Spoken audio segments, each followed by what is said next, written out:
I Well, don't see you why you know couldn't. what they say, timing is everything. I've always had a bad sense of it, though. Yeah, sounds like you need to get a pocket watch. I mean, phones these days. That's a joke that is just for me and me alone, because I also have the knowledge of that was the first words of stream, by the way. If you play 3 or less cards with Pocket Watch, you get to draw 3 at the start of your turn. Ooh. Okay.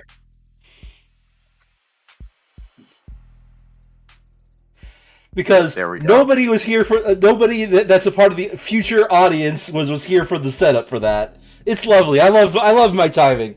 Anywho, so happy Mother's Day, everybody! Yay. Yay! This one goes out to all the hot moms out there. Of course. And also all the course. mothers who are not hot. And that. I sure hope the mothers that are hot find some air conditioning to get underneath, because man, that's uncomfortable. Yeah. True. I recommend, like, maybe a pool or, you know, some ice out of your freezer. There you go. Well, I don't speaking of Mother's Day, we take we're his head out back and shoot it in the head. speaking of Mother's Day, we're in we're in of the devil, where we are a mother to a young baby android. Yeah. That is a stretch. That's not Pragmata. Because that's also an Android mother thing. Anyway. We are a No, that would be guardian. Father. That would That be would be Father's Day, first of all. Yeah, that would be Father's Day. There's a subgenre of games of daddy simulators, and that fits under them. Yep. And Not we to are a confuse guardian. I saw a at YouTube best. short of a guy buying the game, and refusing the complimentary box of tissues. I'm manly. I will. I don't need it, and then just cuts to him bursting into tears. Not to be confused with daddy simulators. My. There are also a couple of those. Well, I mean, it depends on I'm where trying your to remember. tastes There run. was one that made it onto Steam a while back. I think it was on Steam. Mhm. I don't remember anything about it. Wasn't it called Who's Your Daddy? And it was about Maybe. a baby trying to kill himself or something. No, you're there thinking was- of you're thinking of There Shower was with Your one Daddy where, and I'm not simulator. joking here. You could, and I Oh. quote here, customize your daddy. Yep, that's Dream Daddy, a dad dating simulator. There we go. Oh, Let's say nothing of. I'm pretty sure there was at least one copy, one variant of. I think it was Shower with Daddy or Shower with Your Daddy or something like that. Shower with Your Dad simulator. Yes, I did bring that up just a minute ago. And this is completely separate from the genre of games called dad games, which is stuff like Power Wash Simulator. And that game where you pick up all the leaves on the ground. Yep. Yep. yes. Or the one where you flip a house. Yeah, Flipper is definitely a dad game. I do have a question though, since we're There's on no- this Peanut, topic. Peanut plays it a lot. I'm pretty sure there's also like the- Fix Peanut- Your Motorcycle Simulator too, or something like Peanut that. might secretly be a dad. And I'm not talking about dad physically. I'm talking about dad mentally. Okay. But I do have a question. Are there any Unk games? As in, like, Uncle? Oh, that Unk is the current Gen Z, Gen Alpha slang for this. Well, I don't know. I didn't know. I was just making sure you weren't speaking like caveman or something. I actually heard that in my classroom the other day. They were talking about seniors as unks, and I'm like, what? It's pretty much used in the same way that in Japanese anime, a young child would call somebody, Onisan or Nichan, like an older individual they respect. Yeah. Mm-hmm. It's pretty much used in the same way. I challenge you to disagree, but I am pretty set in this, like how I figured out the slang.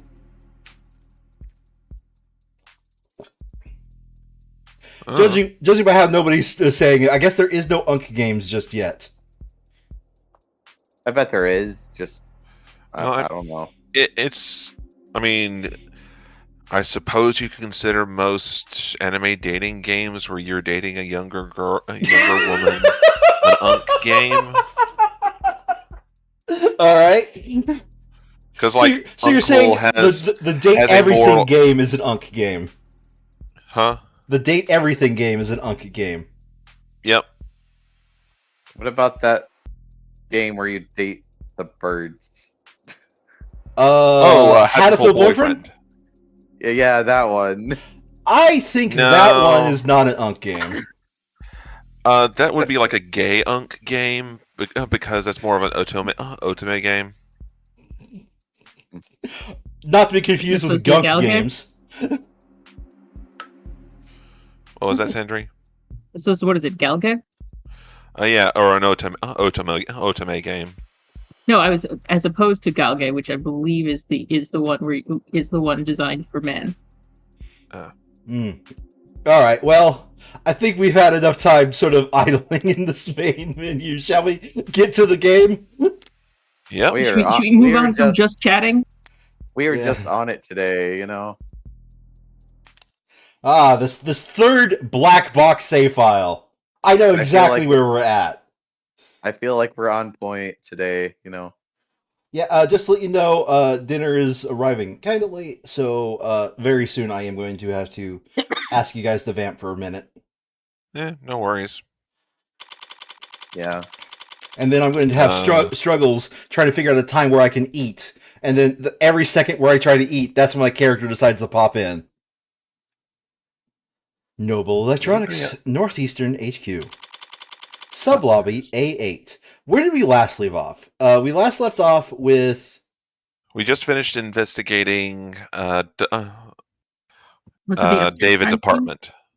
Yeah. Speaking of, I'm I'm kind of late, but I was just thinking about this. Wouldn't Phoenix Wright kind of be an unk game?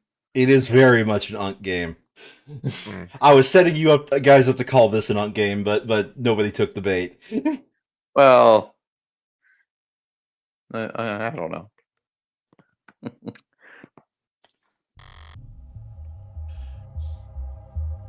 That's you, Sandry. I've been here before.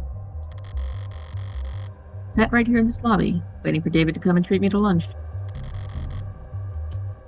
I think it's this lobby. Ooh, microphone is already cutting out on you.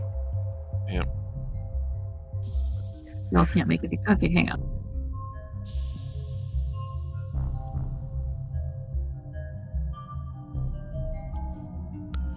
God, this would be the worst hotel ever.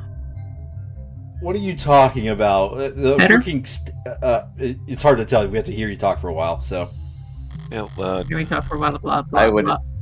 Well, yeah, I would hate delivering to this hotel. Look at that stair layout. Could have been some other floor. Could have been an entirely different building. All these corporate towers of Babel feel like interchangeable fractals to me, holding in on themselves in patterns of narcissistic paranoia. I do love how the camera is... I don't know what it is for when it goes at an angle. Dutch angle. Okay, yeah. Yeah, it's just like Dutch film. So monumental in the scale of their hubris, they needed to use non-Euclidean geometry when drawing up the blueprints. The greatest minds of each generation coming together, just to find the most expensive way to shove their heads up their asses. Adonai, Damn. is something bothering you? Just doing math on how long we'll be kept waiting here. Apparently, someone will be here shortly. The Maybe hotel's if I pass back time- room's confirmed. Maybe if I pass time by glaring around the place, it'll improve my mood. Hint, click everything.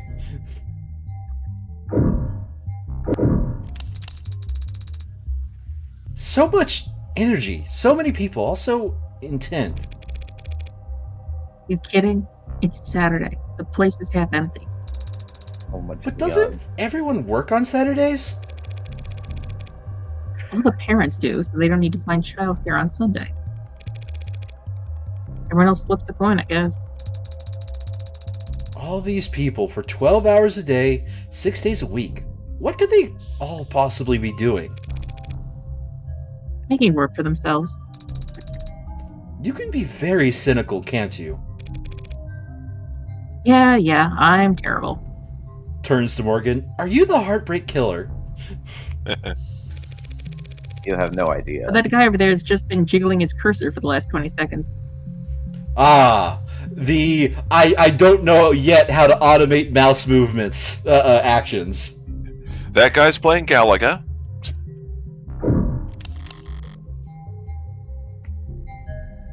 See, the funny thing is, when she said that they all make work for themselves, my first thought was, I don't know if any of you have heard of C. Northcote Parkinson, who wrote a book about work and organization. And one thing he said is the work expands to fit the time available.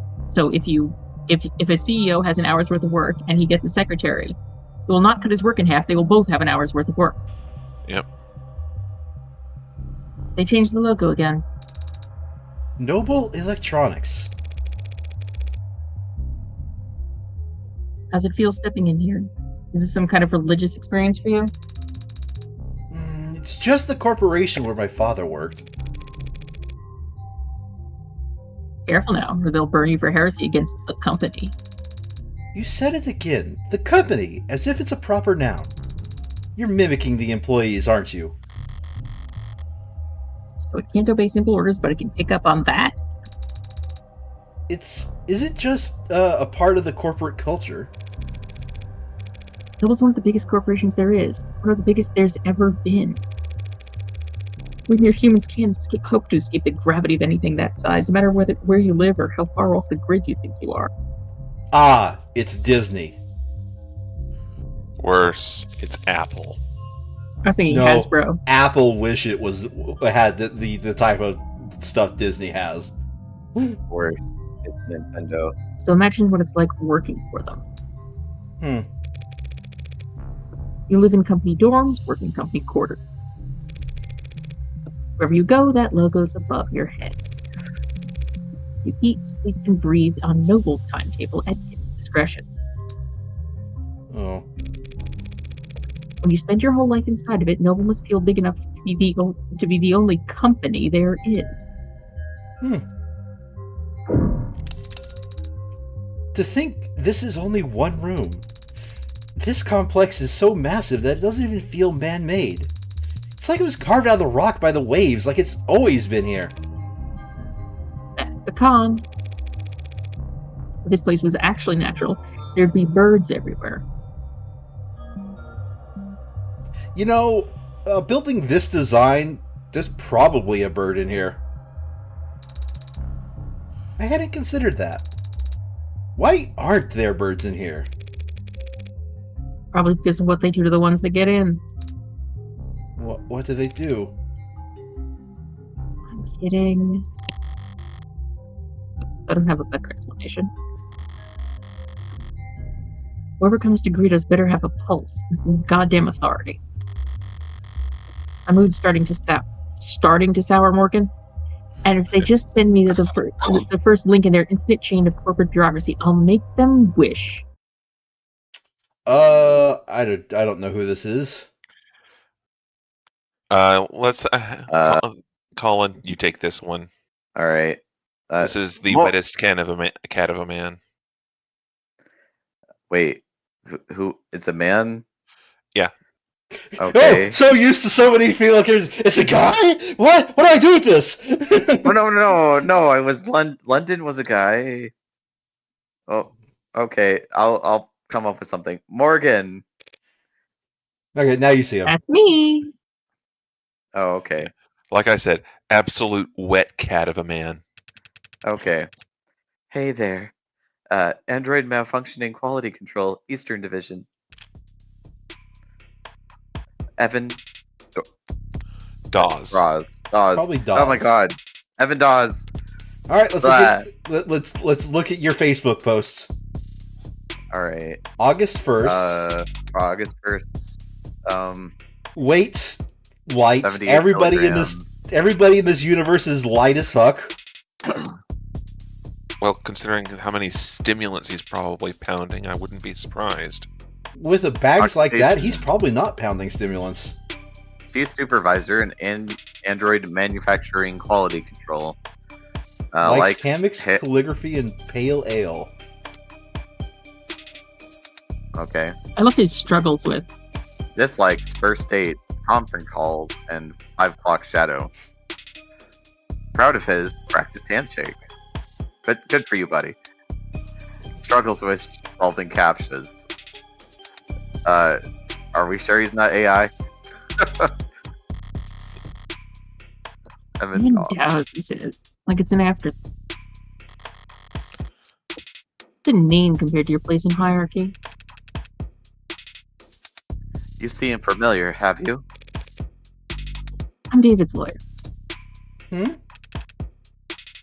Oh, then we must have... Apologies. Let me just first say how sorry I am about his passing.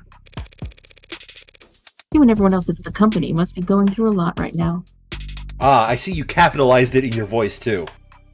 Yep. As if it's a proper noun. Thank you for taking some time to meet with me.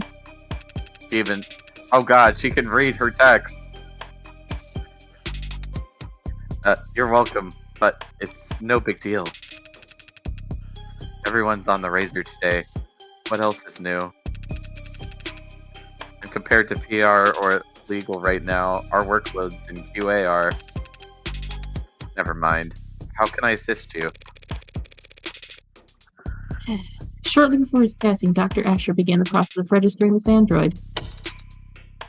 Yes, that is correct. Unfortunately, he wasn't able to finish the job. Look at that. Huh? It's definitely custom. Gee, you think? Good thing I sought out an expert. Warm, it goes without saying. Reminds me of the A16 Premiere, if anything. The barcode is clearly printed, no visible defects. But you're right, it doesn't correspond to anything we've got on file. Well, they sent you the right man for the job. Now we just need to go to the right place. Not far, I hope. It's in the building. In the building? That could be anything from down the hall to a half-day's hike.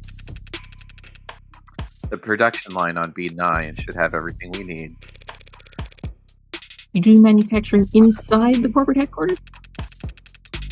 B9 is a fully functional production floor, but it was only built for demonstrative purposes. New clients make deals upstairs about how many and in what shape and or size. Then they come down to the basement to see how the sausage is made. Even enough money to build a fake factory just for guests? That's not uncommon. Depends how much of a fake factory they're building. I suppose. Like I mean, there's always at the very least a demonstration room. I will state Disney literally had a fake animation room for guests. Like when people would visit their animation studio. But that's a little different from a fully functioning manufacturing floor for androids. Well, smart. Maybe not. As long as you're only giving so tours much. and not giving away company secrets. I mean, that was the idea with Disney too, kind of. Anyway, no need to worry about that. We take intellectual security very seriously around here. No kidding. There are 11 cameras on us at the moment that I can see. Who knows how many pairs of modded eyes are aimed our way. Clearly, nothing happens here without the almighty company knowing about it. So if they try to claim ignorance about anything, it's gonna piss me off. Lead the way. Okay, my food is here, so take a minute to vamp. That was mildly threatening. I swear, it is so uncanny. John picked out a game with like I keep saying it, but the most Sandry coded character. Holy fuck! Like, I'm not joking. Morgan could easily be a character I actually play in a game. I'm unlikely to play an actual serial killer, but like, at the same time, like the attitude is like John has seen me play two characters in social situations, and they both can swing from like the cheerful like soothing to just I'm going to kill you.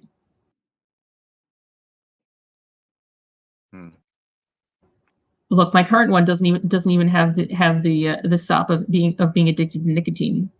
The first character I played in his game at least had something to calm her down. I mean, I don't really know because I haven't played it in any games alongside you, so I'll just have to take your word for it. But I'm glad you're enjoying it. Oh God, I am. I'm just missing the bullshit of being a level 7 psychic right now. I'm basically built to do truly stupid things. Not much in combat, but outside of combat, I can fuck up someone's day. What's the conversation topic that I come back to? I was talking about how like you see me play two characters in social situations, and Morgan. All I heard was Morgan. I remember he's basically saying that all of his characters are effectively like Morgan. Oh, okay. Morgan is a Sandry character. Oh God, yes. I remember once in D&D, I forced a boss to dance forever, and if he stopped dancing, he would instantly die. It took me 5 minutes to cast the spell, and my party just basically held him down until I finished. So, speaking of, you know what? I think Sandry is done with playing Morgan. Jordan, you want to take over? Okay, sure. John, I will go down to Texas. I'll have a beer waiting for you when you come. Oh my gosh.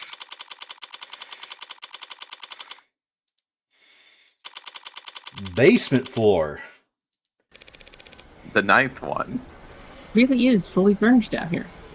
I don't want to take up too much of your time. But it's pretty rare to get to see all this in person, you know? Mm-hmm. It just occurred to me.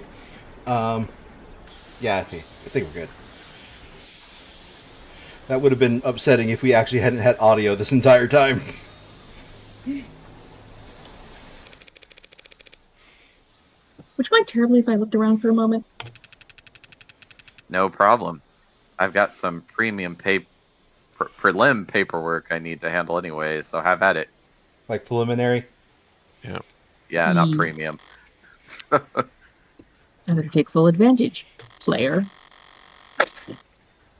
I'll need more than cursory knowledge if I want to figure out where Sarah came from and why David wanted me to take custody. I'm gonna look around. You stay put in the meantime.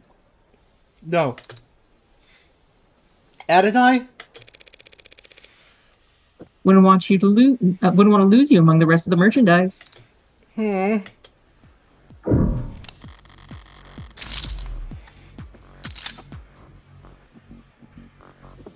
That's right. There's one in David's lab.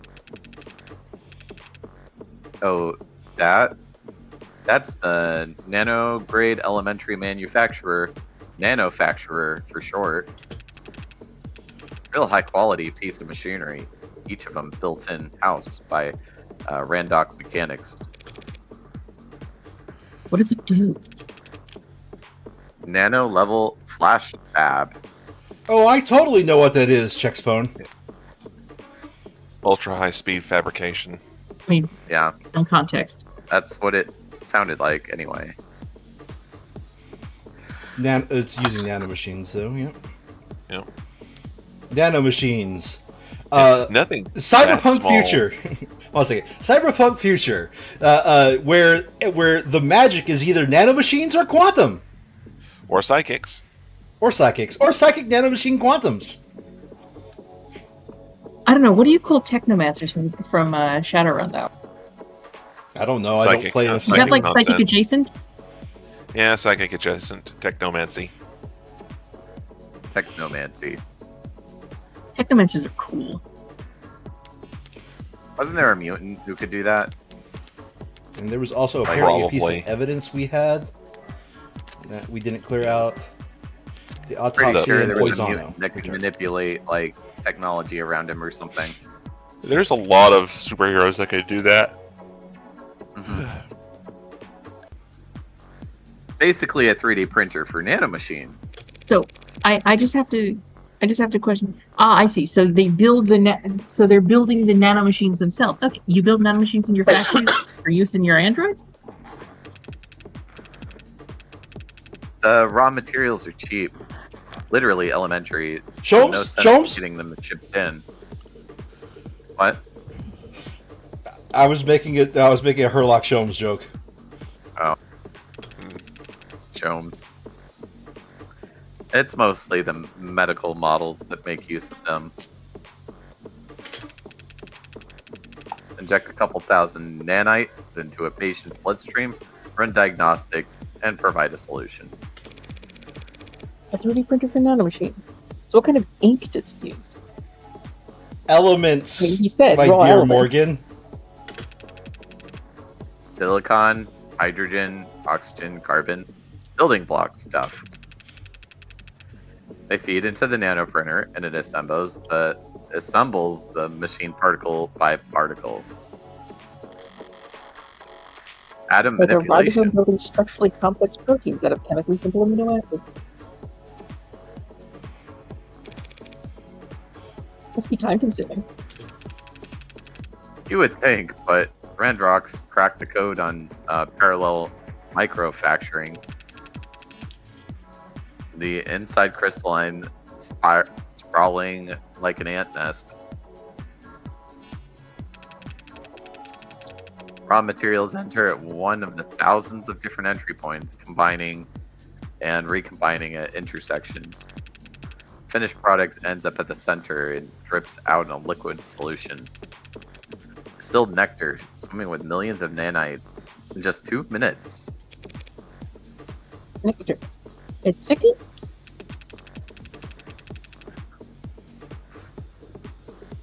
It can be, depending on the desired output. Oh my. But the door vacuum seals while it's cooking, so don't worry. It's completely spill-proof. What a relief. Not exactly a box of paper clips David could have just brought home from the office on one day. Mr. bought his own, for some reason.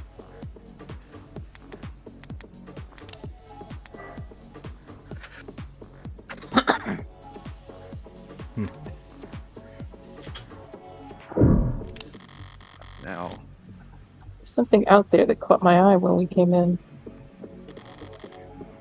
Very familiar with crimson. I speak through the glass out on the floor. They're temperature-controlled fluid tanks. The glass and plastic flows an eye-catching scarlet that transitions into... So we have the blood towards the end? you mean the oxidant? Yeah, relatively late in the process.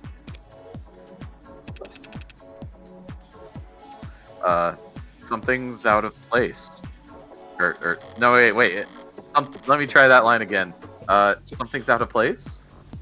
How's Androids that? have blood, even if it's not officially labeled as such, but it isn't red, it's pink. Dangan Sometimes milky, Rompa. sometimes neon, occasionally garish, but pink. Thanks. Thanks, Jordan. I just didn't think the oxygen would be red. Oh, right. Sorry. I barely noticed it at this point.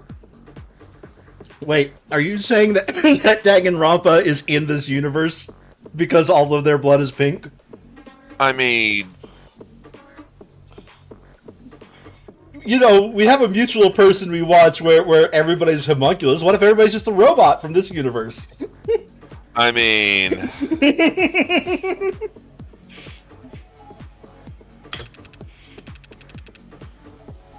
The color's natural. Comes from the manufacturing process. That chromafuge. yeah, Have their chromofuge. chromafuge removes the byproducts, the waste, the excess pigment. Okay. Changing from blood red to psycho pop pink. Danganronpa. Without that chroma feud, our android's flesh would come out looking all the wrong colors. That may be true. It probably isn't, but it may be. But I have a simpler explanation. Blood is primal. The sight of it carries weight. They change the color of their product's blood so that when an android gets a bottle broken against its face, no one bats an eye.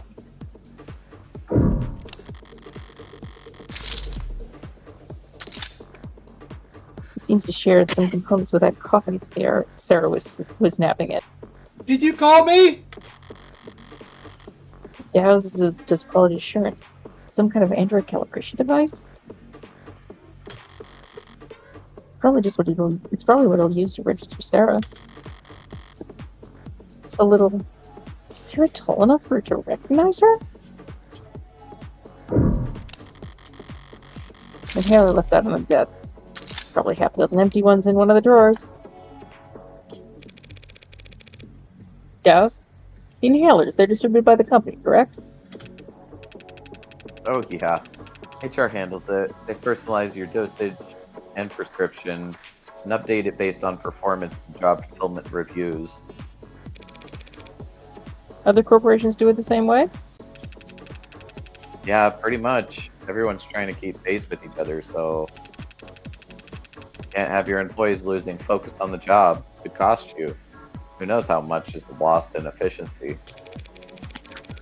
Sorry if this is insensitive, but given what happened to David, are overdoses common at the company? Yeah, Yeah, he says. overdoses, that is not hospitalizations or death. It's all pretty organized these days. These days?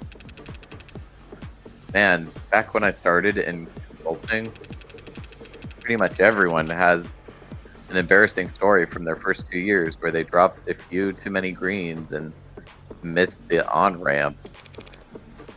Popped greens? They smoked weed.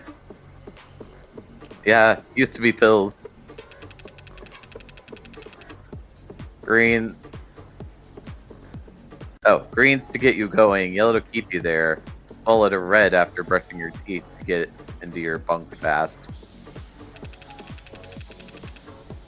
But yeah, the inhalers are a huge improvement, like going from torches to the light bulb.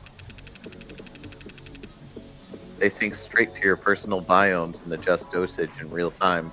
Overdoses are way down. That's great to hear. The trainees under me don't realize how good they got it. Sorry, I just gotta wipe my hands here. So yeah, they're all high as shit. Yep. High is probably the wrong word. They're probably on a combination of uppers and mood stabilizers. Yep. Kids probably don't even have to learn how to use... Oh, wait. Kids probably won't even have to learn how to purge. Mm-hmm. And vomit! Is that vomiting? Vomit. Yep. Yeah. Like, I didn't need to read it. I That's a modern term, Colin. Yeah, yeah. Yeah. It's just I know, he's not gonna sit here and say, "Oh, let me explain what purging is." Right, right.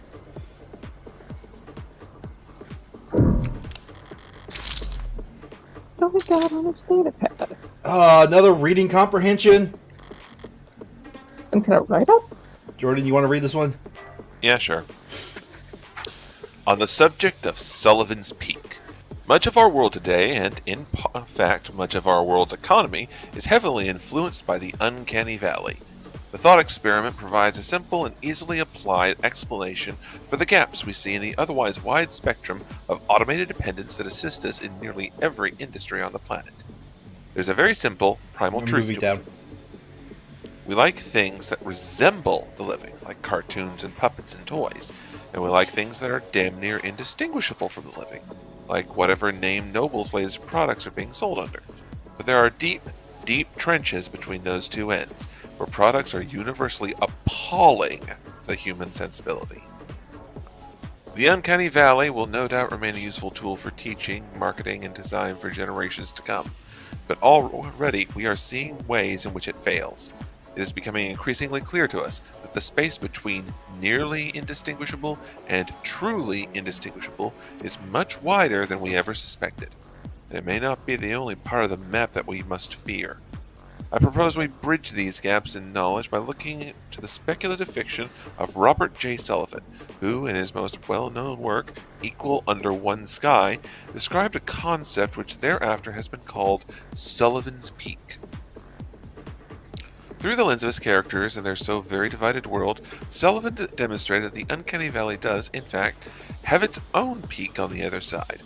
A point past which making an artificial existence any more human in its features serves only to make the user experience more uncomfortable, more difficult, and more fraught with moral pitfalls. Once you reach Sullivan's Peak, traveling any further only has diminishing returns. The implications of this idea are far-reaching. We will very soon reach a point at which the designers of ads can only make their creations less lifelike or less likable, a hard stopping point for technological progress. What then, we must ask, looks like you forgot to sign in on this device. Drop your thumbprint below, we'll get you squared away so you can keep reading. Why? Interesting concept. I mean, it's just an interesting concept, the idea that at some point things become so close to humanity that we start just being like, that's not right. Yep. Well, and also, I mean, humans already pack bond with, like, Roombas and stuff. I mean, yeah. Yeah, I mean, how many humans have given the Roomba a gun?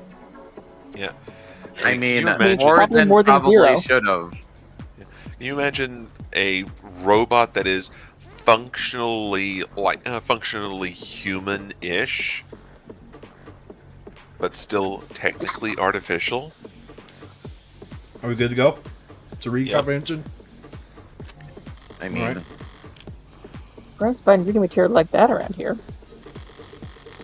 Are they passing it around as a gag? Or are they actually afraid of Sullivan's Peak around here? Noble must be. I mean, I feel like we're getting closer and closer to that every day. Yeah. No. Well, Wary once they figure out quantum AI. I mean, Sandra, you said wary, right? Yeah. Yep. Okay.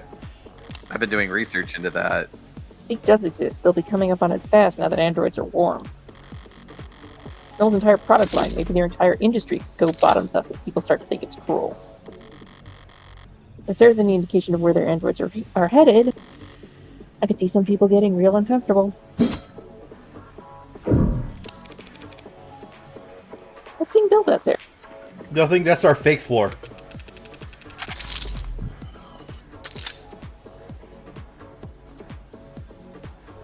Guys? Colin? Oh. Just a sec. I was getting water. You guys were doing the reading comprehension. I'm almost back. Jordan, you want to... Oh, we're getting forward here? Our top of the line, brand new bestsellers, The Animate 16 Warm. It's kind of cold. Alright, I'm back. Sorry. Welcome back. We keep the factory floor refrigerated. Slows down organic, already tuned metabolic activity to a minimum. That explains why the room doesn't smell like rotting flesh. I contest it would smell like burning flesh with how many sparks are in here. Well, no, it mostly smells like rotting if they don't have something keeping it from decaying. The flesh out there is only somewhat rotting. slowly. This reminds me of a quote from XKCD where the car is on fire and the person says, "To be fair, your car was always oxidizing." Yeah. Just not quite that quickly. I just meant I'm surprised to see metal. Oh well. All the A16s have alloy endoskeletons. The organics are layered on later in the process. Did everyone forget When you about say me? I'm in the room you too. mean skeleton. What do you say? When you say skeleton, endoskeleton, you mean skeleton. Sure. Sure. Sounds like what Sarah told me about herself. Maybe she was the A16's prototype. But it's hard to imagine them bridging the gap between her and these scattered doll parts. Adonai, why are you staring at me? I get that you can grow just about anything from lax Gemini. But how do you get the synthetic and organic to work together? Yeah, that was our first concern when R&D began to work on the worm concept. The 1.0s were real skin with synthetic muscle. And it was a horror show. Metal pulling on skin was just... Right. For 2.0, they worked backwards. Organic muscles, organic skin. But digital signals on organic hardware was a dead end. And did the muscles flex when you passed electric current through them? They'd flex and unflex, sure, but that's not nearly precise enough for facial expressions. Look like puppets strung up on live wire. We used the test footage to haze interns, actually. Wow, okay. You must have figured something out. The A16s wouldn't look out of place on the runway. Thank you, we try. We ended up reaching out to mod companies.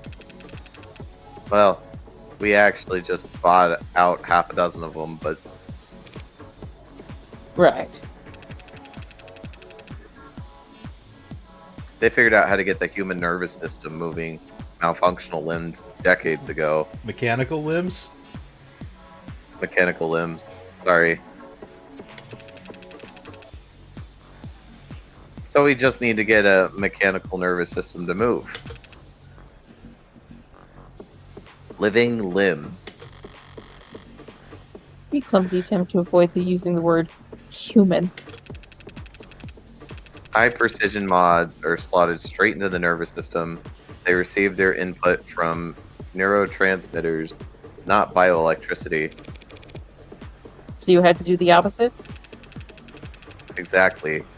We created a synthetic neurotransmitter that our androids could use to communicate with organic flesh. Where did that breakthrough come from? Dr. Asher? Partly. He led the team that built the motor neurons in this analogy. They carry commands from the central nervous system OS to the individual muscles across the chassis. The last S is silent. Chassis. But the serotonin? Like serotonin, but synthetic? I guess? That's my guess. Serotonin. Serotonin, okay. Sorry, the synthetic analog is serotonin. That was actually for an old brainchild from the vice president of Future, or Android Future, Helen Zhang. Young. Actually, it could be John. It depends on whether it's German or East Asian. Who knows? Yeah. Hasn't David mentioned a Dr. John before? Sounds impressive. She's one hell of a biochemist. Or she was, I guess. Not much time for individual lab work when you get to her kind of pay grade. So, Jung collaborated with David on the technology that enabled warm androids.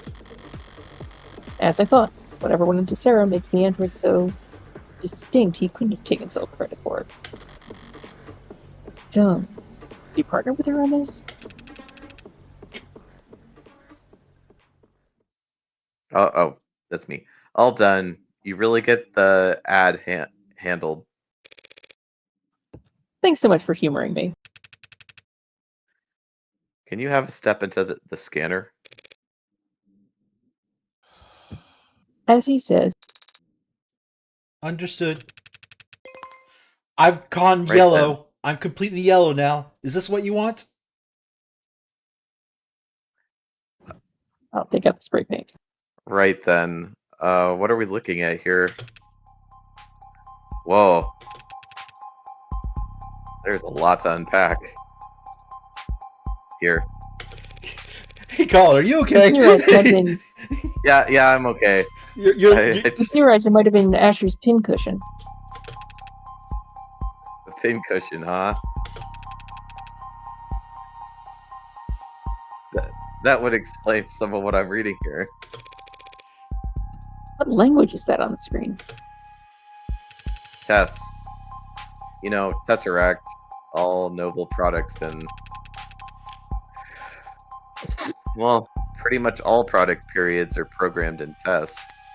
looks up Google really fast. I understand now. So it's basically the new C++. Yep, Tess. Got it. Easy to read and write. Stay compliant. Now this model's what's it go by? Sarah. This Sarah model. It's got everything from the 16th line has, that's for sure.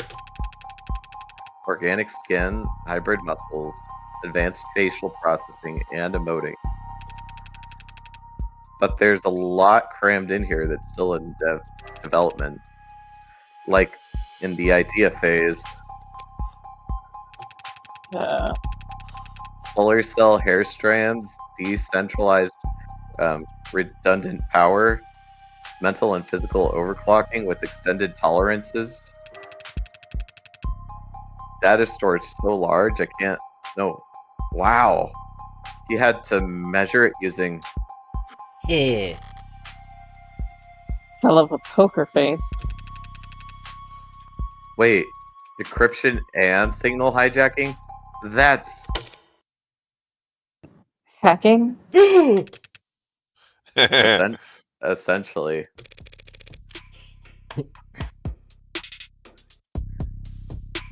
Does that mean it could hack its own tenants?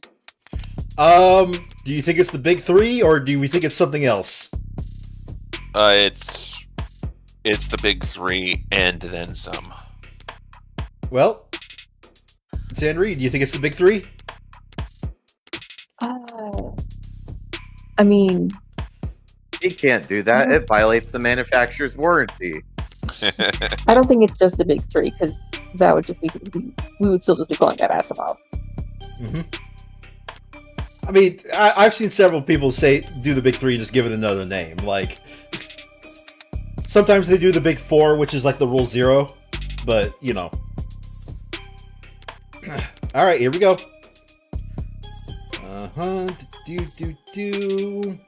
Cannot be circumvented under any traditional circumstances. 303 priorities. What? Right there. Asimov's lowest. But there's now 113. Yeah, another 113 of them requested by lobbyists in the insurance industry looking to better define relative financial value.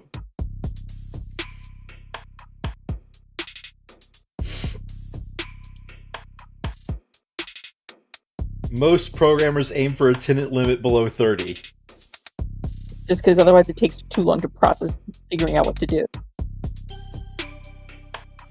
Was Tint Safety 0 or Tenant 1? Said tenant dictated that the following program could not produce outcomes that would result in harm to a living person.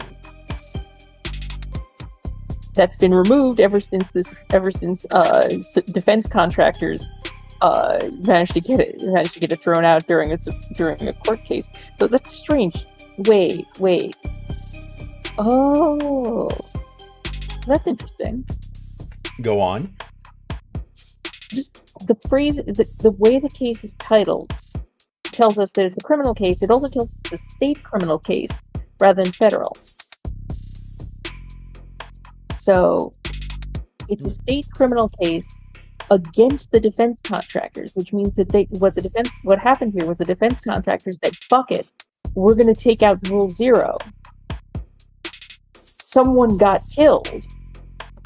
And when the company was, as interesting as it is, that they were charged, though I suppose technically it could be civil, because attorneys general could, but regardless, when they got sued, the court sided with them and said, no, you don't need to do that anymore. I do find it that is something that I think nobody else here could have caught up on, Sandri, in detail. But again, part of what's interesting is that it was a state case, at least initially. It might have gone as, depending on whether this is set in the U.S., state cases, even state courts can hear federal, constitutional law claims, so they could have filed a suit in state court by an attorney general, and it could have even gone as far as Supreme. In fact, it would have had to for it to be widespread like that. And that the Supreme Court interpreted whatever laws were there at the time to say that Rule 0 was not required. Okay. Good for you, Sandri. This is why we hired Sandri, right? You're the reason. You're here to provide the law insight for if something ever actually needs it. The wacky thing is that I'm not sure how much they thought about that versus just the fact that they don't want to necessarily identify where this takes place, and so if it were a straight federal case, it would have been USV. I mean, at the very least, I think they've done their a bit of homework. Yeah, they've done. They were pretty good at doing their due diligence. Right. Well, let's make sure that we follow Rule 1.1. Oh no, that's unthinkable. Literally, for an ad to break its tenets would be like you stepping into traffic or dropping a baby. Let's be real. She would definitely do a ladder of those. Not only would she do that, she would do that with great glee if it were in the right circumstances. Mm-hmm. Even if you're physically capable of it, it's not something you would ever choose to do. I do love how she gained the sweat. It's like, shit, I think I would. Damn it.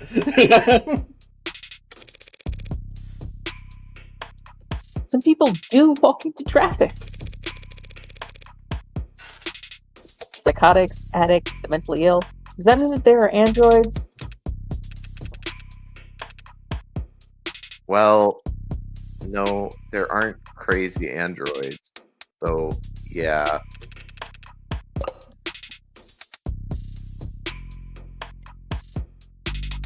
Colin, it's so you. No. Sorry, my wife was talking to me. I guess my analogy doesn't hold up. Could someone else take over? I have to take care of something really quick. Okay. All right. Okay, I'll take over. That's okay. So it can't hack itself, but it was given the ability to hack other systems? The industry lied is that such a capability could be an option in certain emergency scenarios. Sorry, my dog firewall. got herself stuck in another room. I had to go let her out. Oh, okay. I'm good. Breaking through the firewall and encryption of surrounding electronics to broadcast directly to the police or military channels. Speaking of military, this musculoskeletal Tull's setup is Musculoskeletal.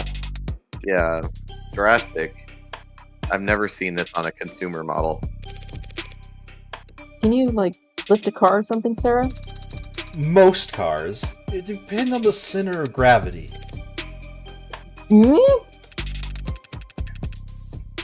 Lady, this Sarah could wrestle a public disturbance walker and come out on top.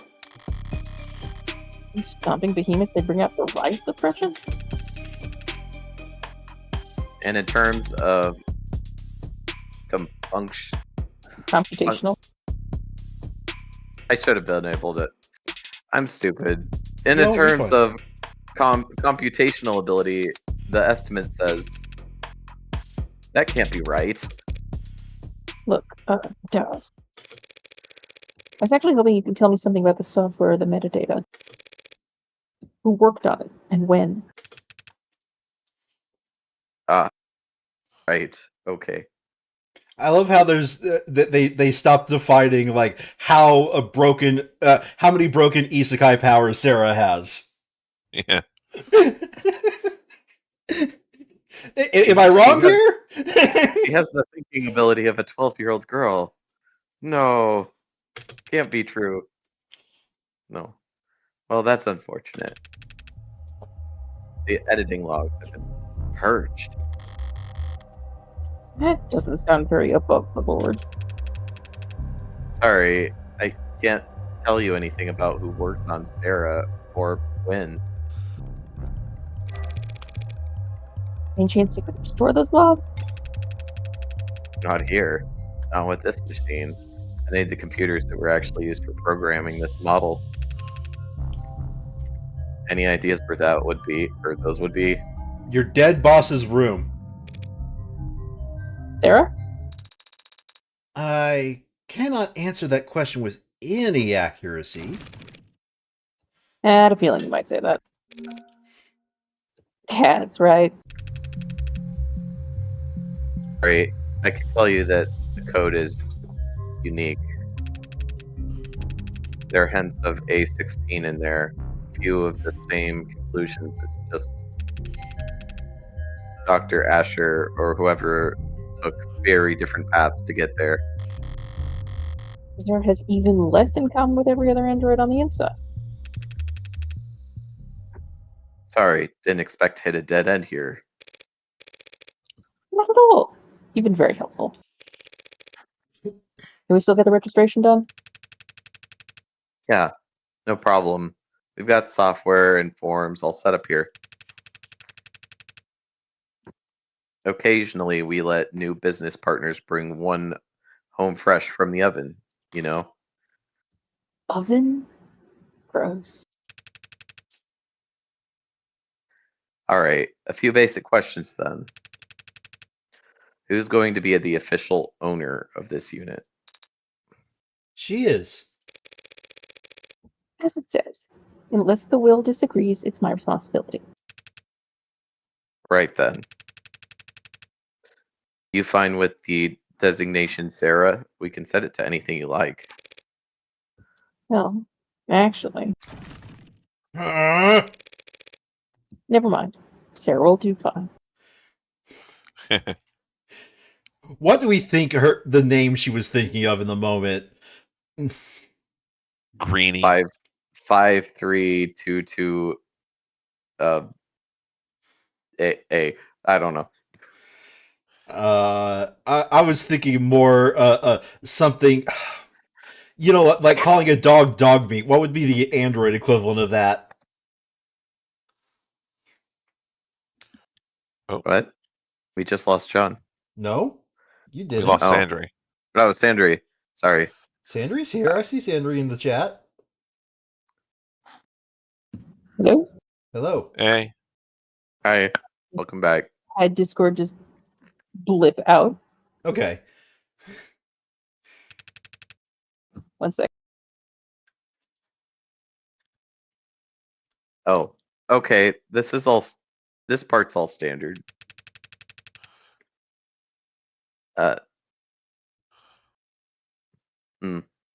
Civilian model. Yeah. Civilian models, address, Well, contact that's info. interesting. I can get from your crumbs.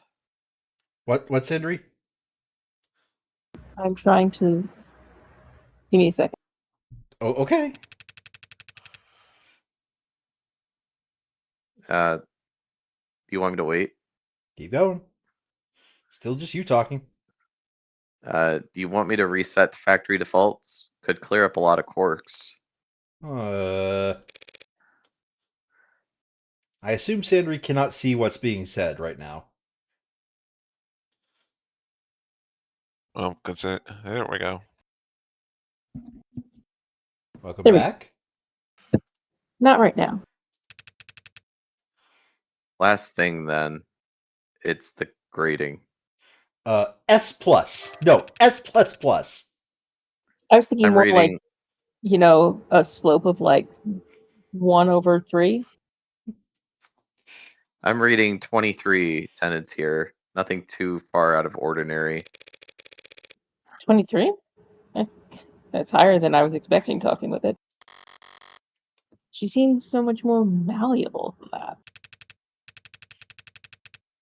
Don't blame yourself. Guessing tenants count from outward appearance has become a crapshoot. Not like it used to be. It used to be you only had 3 tenants total, and every unit had to have them.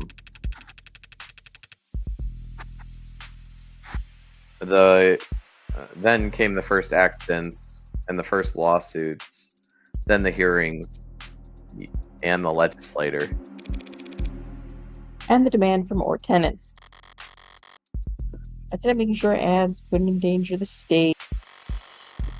Tenants stating that ads wouldn't divulge private information without prior consent. There's a campaign calling for a tenant to weigh child and adult lives equally during risk assessment. There's a campaign calling for a tenant to do the opposite. Companies wanted their asses covered. Customers wanted guarantees. There is never much incentive to deny a requested tenant, so the list just ballooned. Big pain in the ass, if you ask me, until the Merititly entered the market in full force. You sound like you don't approve. I wouldn't go that far. They needed their ads to be able to pull the trigger when ordered to. Without clearing 5,000 lines of bloated, hard-coded decision points to get there. I get that. But since the armies are the only ones using tech with bare minimum tenants, all the best, least cluttered, most elegant code is only used for war games. It's not very romantic. Yeah. Well, not like I was on the jury.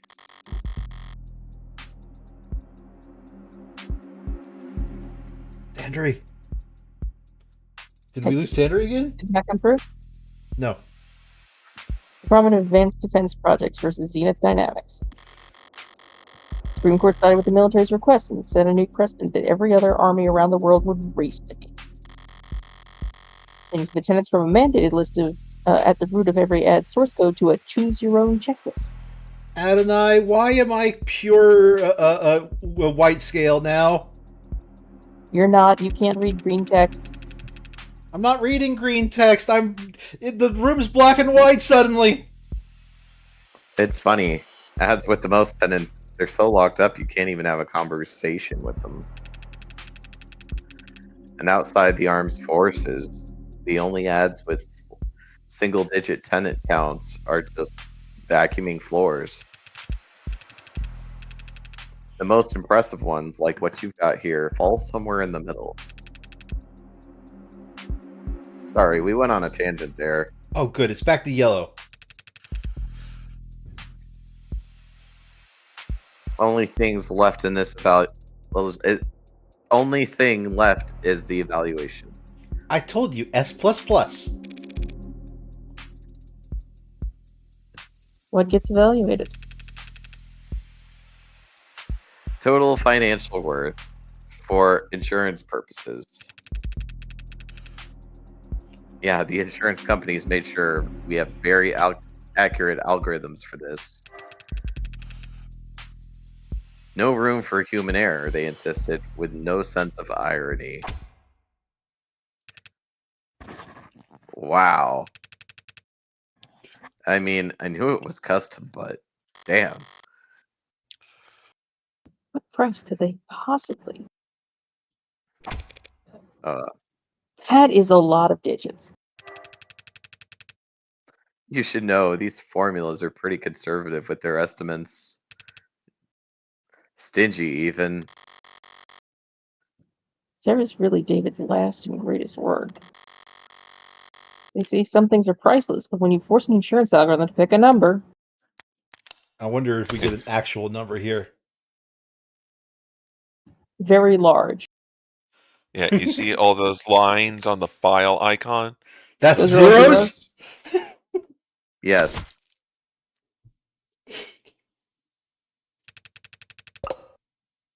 Try not to get any scratches on it, I guess. Hey. Yeah. Well, Morgan can die rich now. Yep.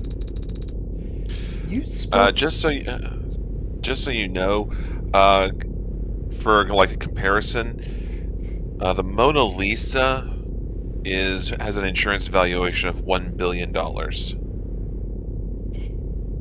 Okay. Is that with the B? That's adjusted for inflation in 2026. Good lord.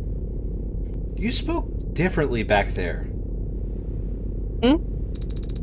With Dawes, you spoke like he did, it seemed. Like I copied his accent?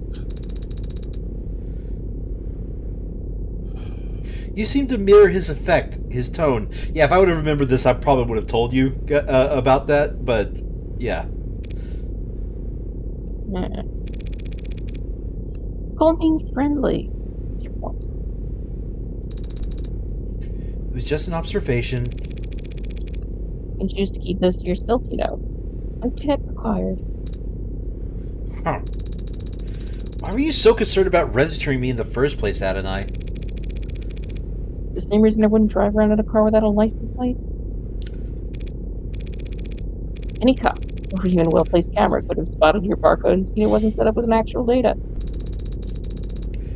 And then they would have had arrested me, and then they would have thrown me into the slammer? No, they would have arrested me and put you in an evidence locker. An android can't get arrested? You're not people. People get arrested. Their property gets seized. And then smashed. Great. It's over the weight limit. Remember, she doesn't like elevators. You're kind of You're doing the cutout scratchy again. there. Yeah. Sorry. I did no such... Morgan, counselor, your presence has been requested on the upper floors. Who's asking? Vice President of Android Futures, Helen Jung. Who's taking Helen Jung? Shouldn't have assumed I still had the opening move.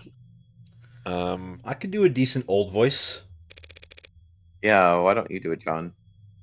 Tell her I'll be right up. I'll redirect your elevator now. I'm sorry, when I hear redirect your elevator, I think Willy Wonka with the sideways movement. There probably is sideways movement in this elevator. That is today technology. Yeah. Taking control of your elevator is very... Convenient? forceful. As if Noble is trying to directly steer your investigation. Noble wanted to shut me down, they wouldn't bother to be subtle. I suppose they could simply refuse to cooperate. Or just let the elevator drop.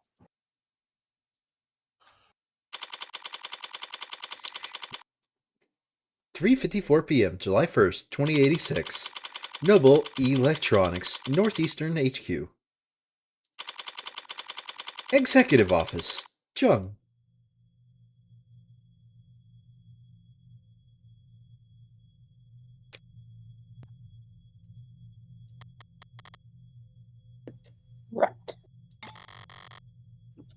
Speaking is the first sign of weakness, is it?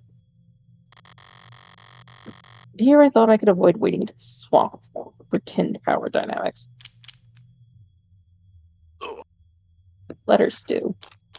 Yeah, No? fuck it. Let her stew. Silence is only awkward if you care. I can ignore social cues all day long.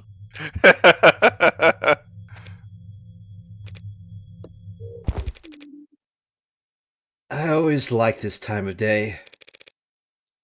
Not too muggy for you? No, I never liked a clear blue sky. It always seemed cold to me. You're in luck. The sky gets more colorful every year. As the air quality drops. Childish, isn't it? Marveling at the small sheen of rainbow dancing on the surface of a massive oil spill.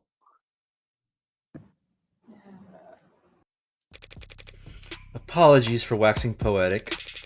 It's been very unusual 24 hours around here.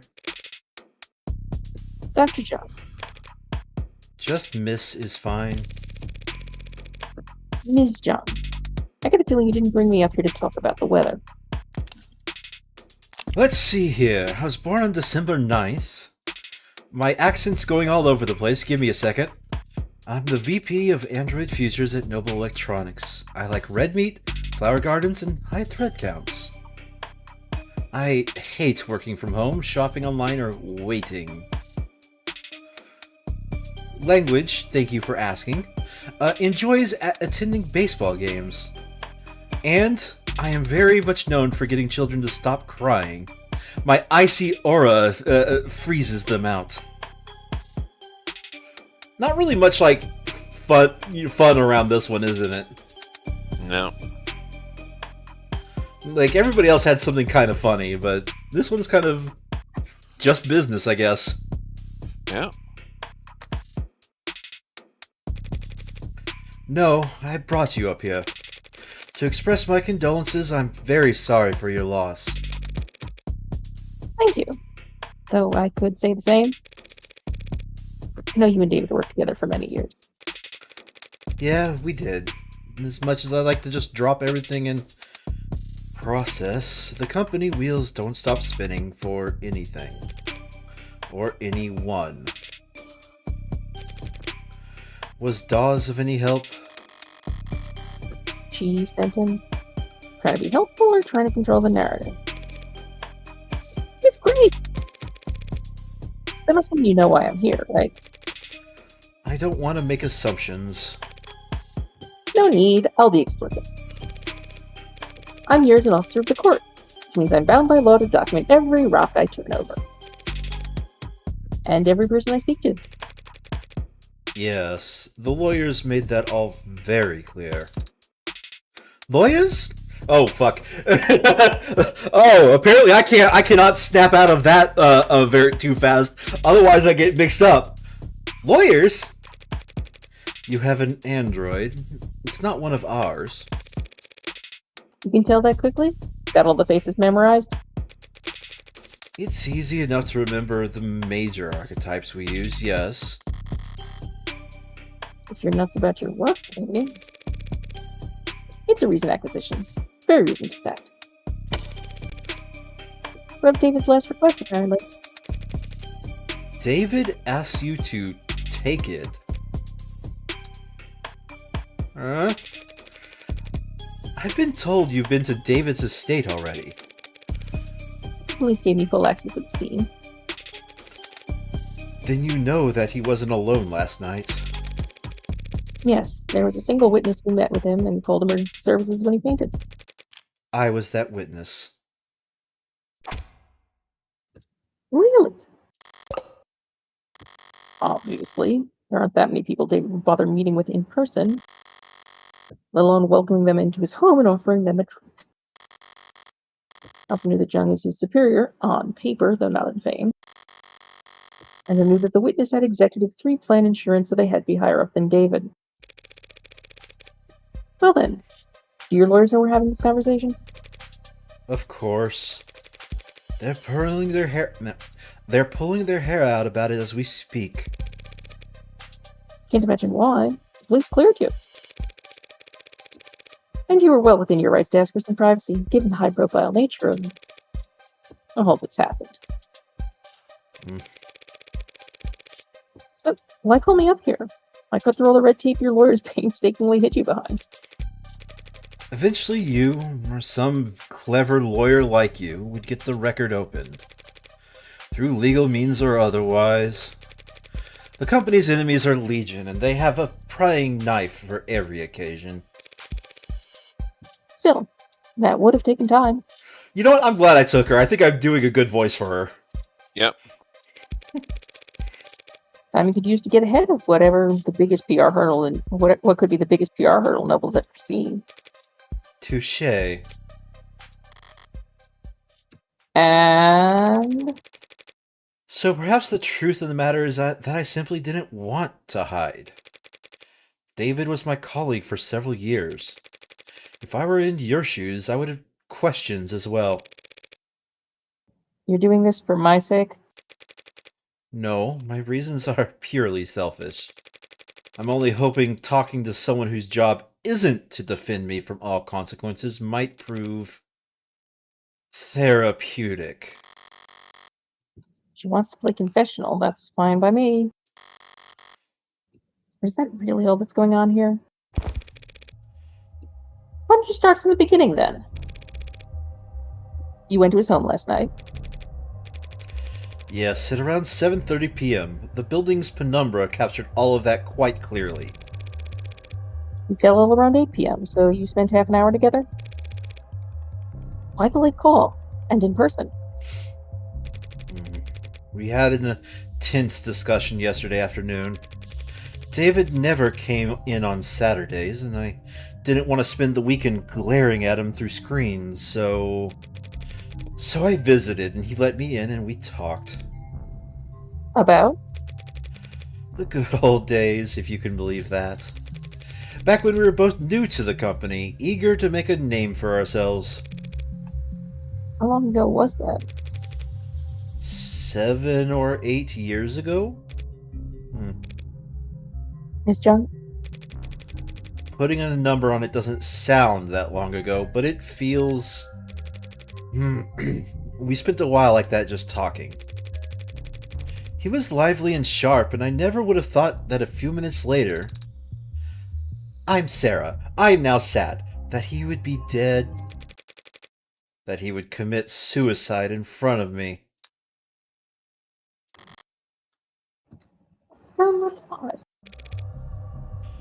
What happened? 8:15, he said he wanted to toast. He got up, walked back into his workshop, and then he must have went down to his basement to get us a bottle. I checked some messages in the meantime and enjoyed the view. In other words, she stayed on camera. He came back with a bottle of whiskey and 2 plastic cups. We drank and talked. He got quieter, spoke less. I thought he was just getting drunk. I didn't get worried until he started to fall asleep. You tried to wake him? He wasn't responding. I tried to shake him awake, but he didn't seem... I left him and ran to the kitchen to use the security system. Didn't think to use your phone? No. I suppose I didn't. But it worked out. The Penumbra's emergency protocol summoned a VTOL straight to his helipad with 1 button press. When I returned to the parlor, he was limp. I moved him to the floor as delicately as I could. Well, there you go. That's why he looked like he was, properly laying down in the crime scene photos, Yeah. Henry. Because you did talk about that. You're like, people don't collapse that way. Right? Yep. He had a heartbeat, but I did what I could until they arrived. You went with them to the hospital, I take it? Yes, they insisted. They checked my vitals and ran a tox screen, which came back clean. So did David's, for all the good it did him. I wasn't paying close attention to what they were saying at that point, but I'm sure they ran through every step of the CCE SOP. That's what they're paid to do. It seems certain that it was suicide. Yes. Why? As I said, he got quieter as the time passed, and he spoke less. But the last thing he said to me, the last clear thing he said, was that he was happy ending it here. Said he was content. And he downed his glass after that. Drank every last drop. Does that sound like David Asher to you? Curious, restless perfectionist David?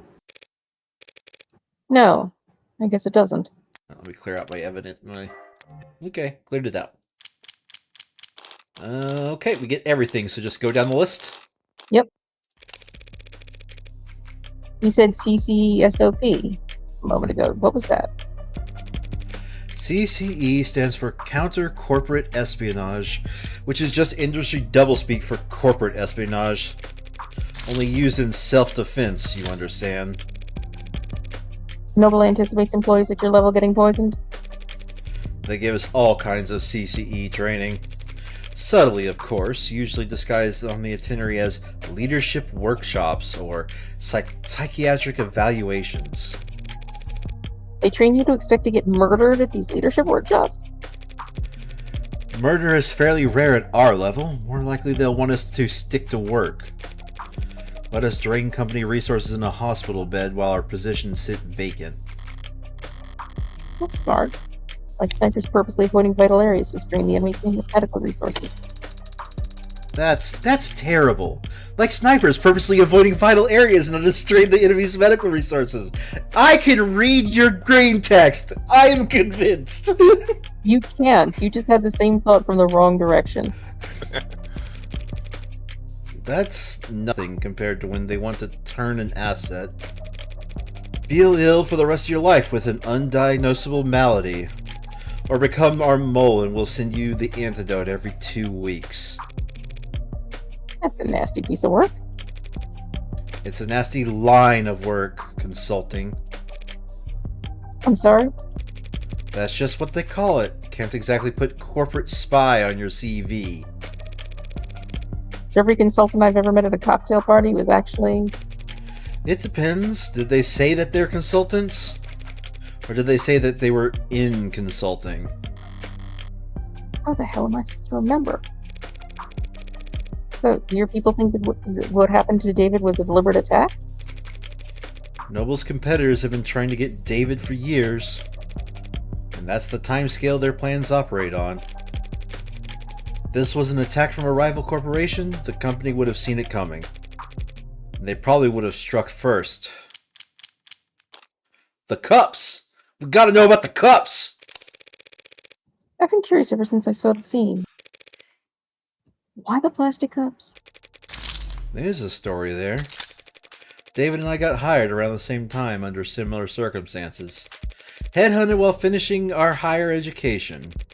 During recruiting, the company claimed to want us badly, but in practice our actual authority was... Inexperienced and overpaid? You must have been extremely unpopular. You don't mince words. We didn't either back then. We were gladly trying to convince our superiors that their entire sales model for androids was antiquated and self-defeating. The two of them made the one point doctrine? That's not the story I've heard in Noble commercials and Noble sponsored media. Come to think of it, it's not a story I ever heard from David himself. We had this deadline, self-imposed. Hold on a second. I was putting a comma where there should have been.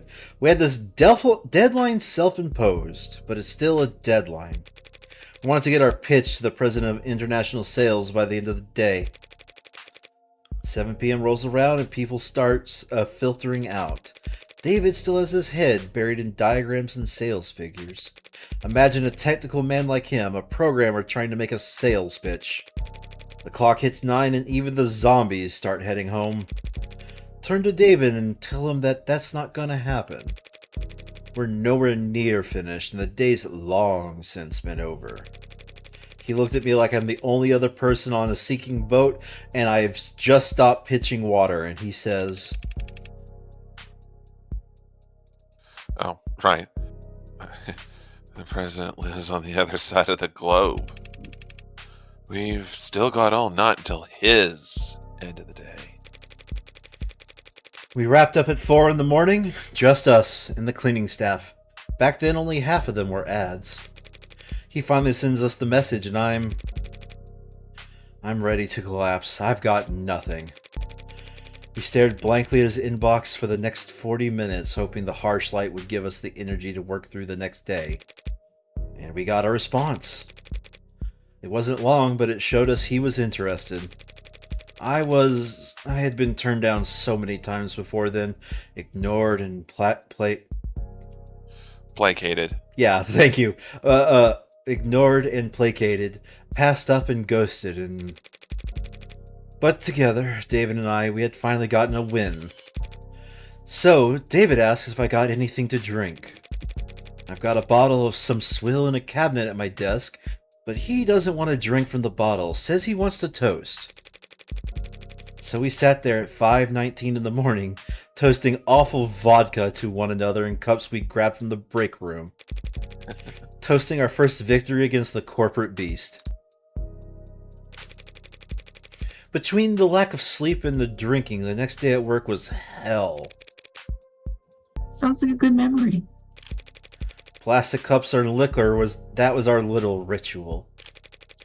So I didn't think twice when he presented me with my cup. It was ceremony for us. So these two are basically responsible for Noble, like, in the modern era, is effectively what she's saying, right? Basically, yeah. Yeah. And that it's a story that has never once been replicated by not only Noble Media, but David's never mentioned it. No, David doesn't really talk about his personal life from what I get from him. Yeah. Remember, didn't we find out, like, somebody was living with him or something, right? Yeah, he apparently had been seeing someone. And, not even our favorite counselor here, not even she knew about it. So, yeah. As VP of Android Futures, you're David's superior, aren't you? That's correct. Didn't you join the company around the same time? David was always more interested in his work than he was climbing the ladder. He didn't like playing the corporate politics game. So is he unpopular around here? Not unpopular, no. Not the great Dr. David Assure. Misunderstood, perhaps. How so? He could be blunt, demanding, some might say. He wasn't trying to be. It's just, not everyone could work at the same pace as he did for as long as he did. With the whole company huffing those inhalers, they couldn't keep pace with David? Speaking of which, I don't see any at John's desk. Maybe it's just not something you leave out in the open at her level. So, you would say that his work-life balance was... Balance implies the two are odds with one another. We use work-life harmony here at the company. Fascinating. So was he in harmony? No. David always had plenty of suitors, but he was never willing to put the time in. I'm sure you're more knowledgeable than I am on that subject. Right. I'm Sarah. I don't know why. Between her and... Like, I'm usually pretty good at, like, swapping between characters. Like, these two in my mind are just so far apart from one another that I have to, like, take a minute. New. I'm Sarah. What do you mean? I had to help him draft a lot of apology notes over the years for misunderstandings and double bookings. Scandalous. I'll be right back. Oh, I was hearing tut-tut-tut. I was like wondering if something happened there. The A16 only entered production this year, correct? Correct. Pre-orders started last holiday and we began shipping in the first quarter. I understand that you're... Oh. Excuse me, that's me. I understand that you were instrumental in the success of Warm Androids. I played my part supervising the launch, yes. Weren't you the one who designed serotonin? The fact that it enabled communication between synthetic and organic parts? I'm surprised you've heard of that. I did lead that project, yes, but that was years ago. At the time, serotonin was little more than a novelty, a dead end. It wasn't until David took the reins of the A16 that we had found a use for it. Took the reins? He was lead programmer on limb coordination, facial expression, exhaustion parameters, and he designed the synthetic nerves that made all of that possible. If it did all that, it's a lot more than just programming. Is he always so gifted in that many fields? Do you feel those roles on the A14 or A15? No. He used to stick steadfast to his role as a software architect. That was his field of expertise, and he didn't wander far. But 2 or 3 years back, he started sitting in on other departments, taking notes. Soon he was joining the discussion, proposing new ideas. And eventually they came to follow his lead. Just like that? Just like that. He just applied himself and soon he was leading other departments? That's the kind of genius that Dr. David Asher was. Maybe they weren't paying him enough. The company profited the most, of course, but the entire industry benefited from his vision and leadership. His losses will be felt for years. I'm Sarah. So this android, Sarah. Huh? That's me? Even Dow's couldn't find any real details on where it came from. It's not in any of our systems. I'm afraid not. Did David ever talk to you or anyone else at the company about his pet project? I'm Sarah. Pet? No, he never gave me any indication like that. And if he didn't talk to me about it, I seriously doubt he can find anyone else at the company. David didn't trust anyone higher on the chain than himself, and anyone below him, frankly, they couldn't possibly hope to give him advice. He never mentioned me? No, never. Oh. Androids don't come cheap. You never heard about him requisitioning parts or resources?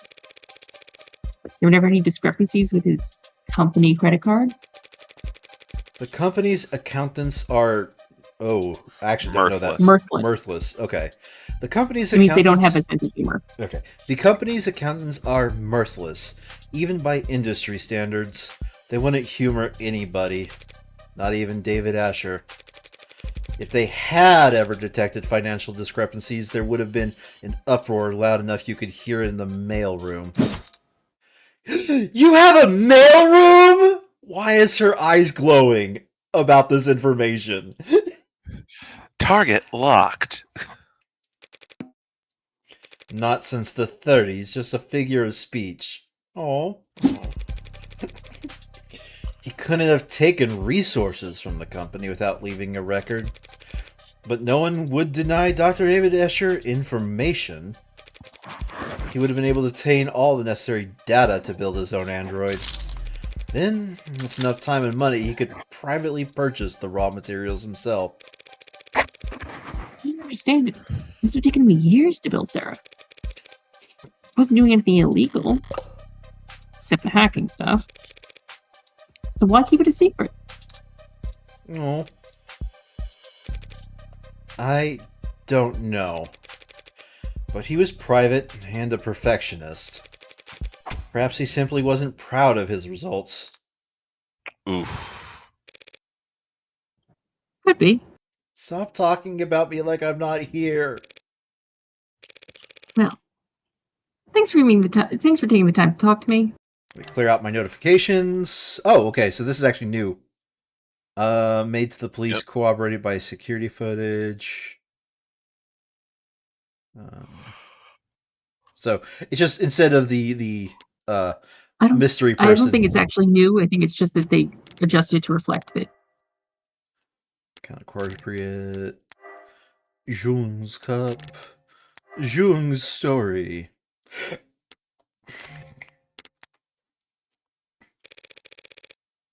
I'm sure this has been a difficult day for you. A difficult day for all of us. Why is it your friend? Randall leads to chase. That brat better have good news. Oh fuck, I'm gonna keep talking because it's the brat. Are you really gonna take this to court? That's my plan. The circumstances may be irregular, but I'm defending a client from a criminal charge. It's my responsibility to argue that he's not guilty of whatever he's been accused of. And is that what you believe? That he didn't commit suicide?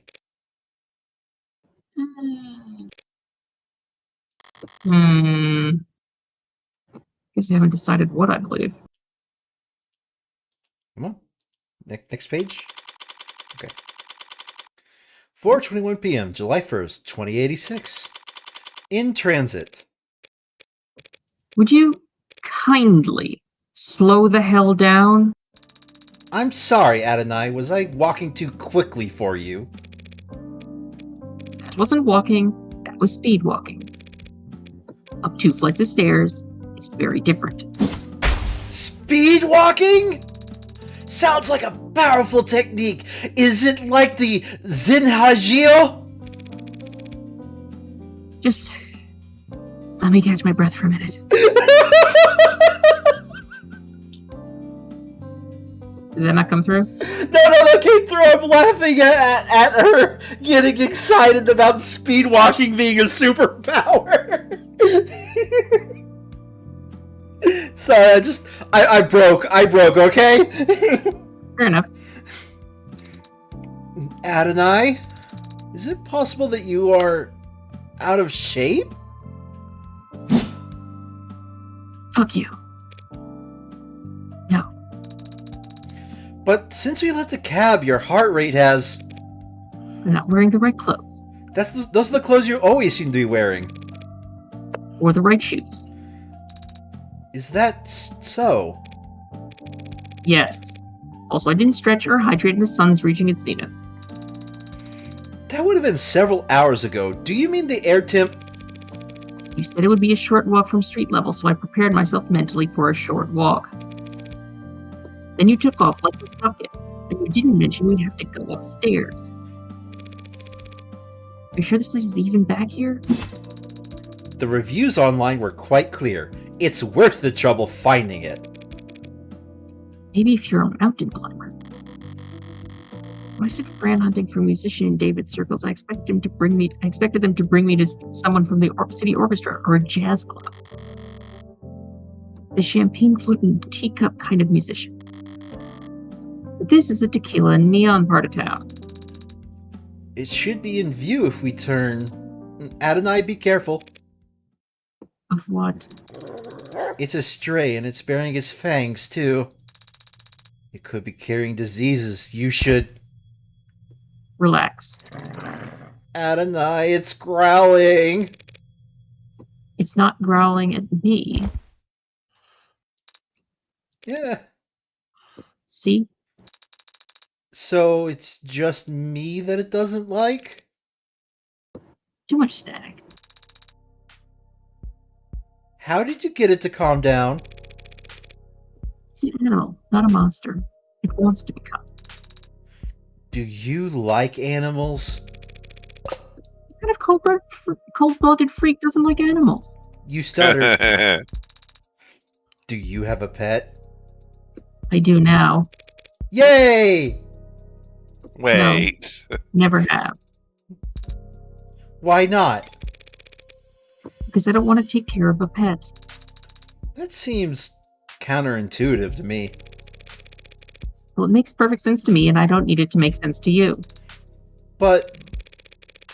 You notice you're the only this talkative when it's just the two of us?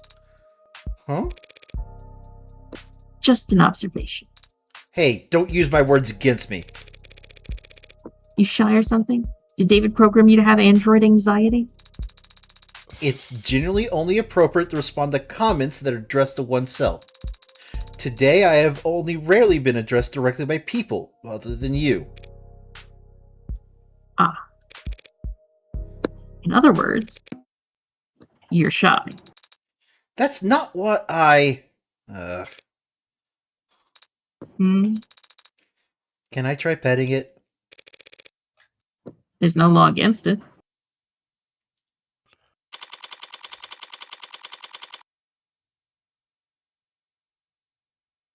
Okay. 4:26 p.m., July 1st, 2086. I'm thinking, Jordan, did you say you wanted this guy or no? I mean, I haven't been talking much this session. I mean, I can take him if you guys want. I mean, just in general, because we know he's a permanent character. For this chapter, yeah, but he has his major scene is alongside David, so. That is true. I mean, I'm fine with talking with myself if it needs to be, but This is the establishment. Now to see if Isaac Porter is as habitual as Fran claims. Do you think Father was close with this man? This man who we've never met?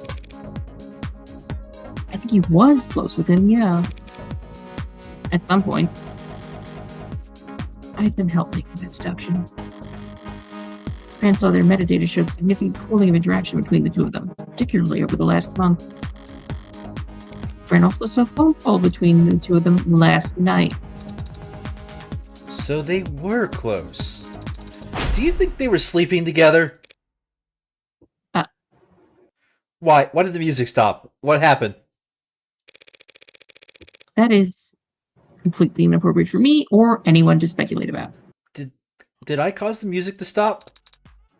Inappropriate? Adonai, it's only... I'm getting a very important text message from my private investigator. Excuse me. Did you catch the killer yet? No. What the hell? I sent you his pos. I'm at his position. I haven't spoken to Porter yet.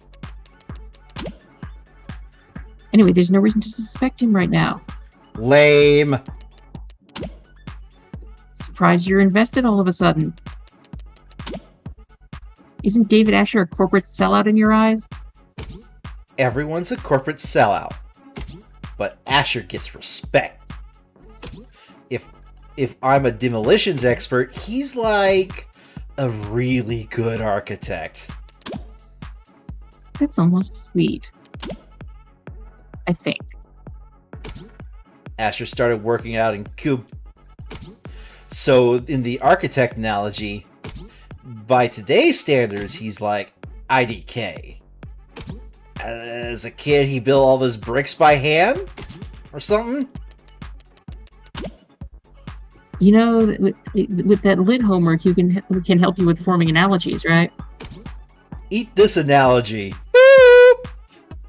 Did that come through, or did the characters break? Are you censoring me?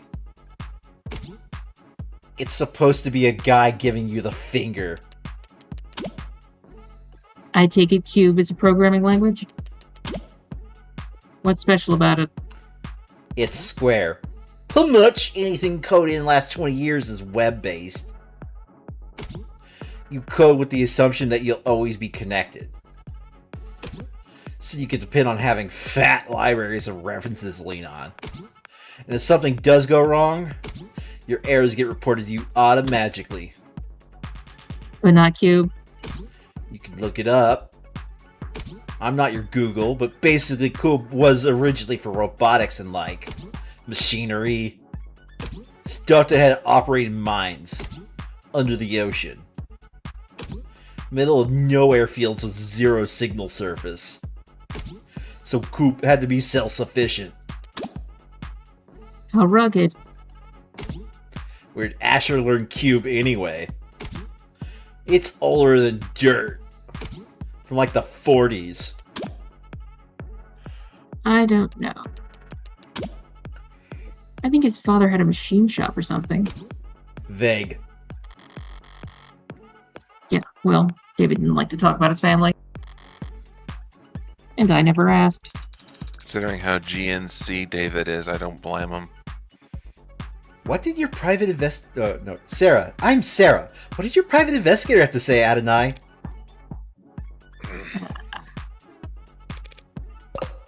Not telling. Oh.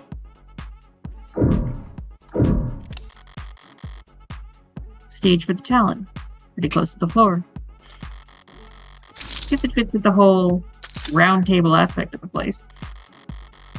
Everyone's on more or less equal footing, dancing in the dark, once you get past the bouncer. Do you think they might have met here? David and Porter?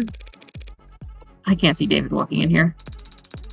Because you found the walk so challenging.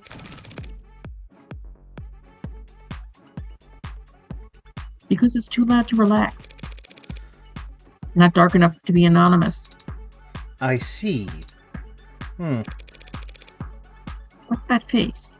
You got an opinion to share? The atmosphere's not bad in here, but the music isn't quite... I'll find you a survey to fill out before we leave. What kind of music does an android like? Early 21st century punk rock. Is that just you, or is that go for all androids? I haven't met all androids. I can't speak for them. Wonder what they'd say. If they're smart, they'd say that music peaked with early 21st century punk rock. Debate settled. That one over there matches the photo Fran sent. Should I approach now or look around some more? Obviously, we're looking around some more.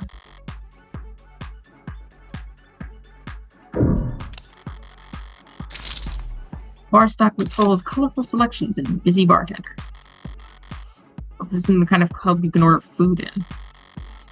Only time bar food is any good is when you're drunk enough to forget the taste and gap between chewing and swallowing. So can you, like, eat things? Yes, I can. What, like android food? There's no such product.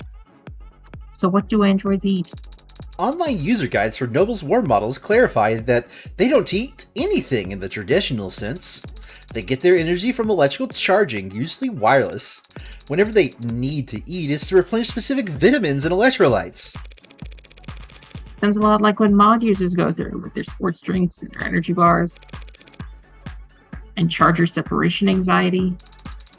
According to the net, warm androids can ingest nutrient-rich processed carbohydrate pellets if they need to forego electrical charging long-term.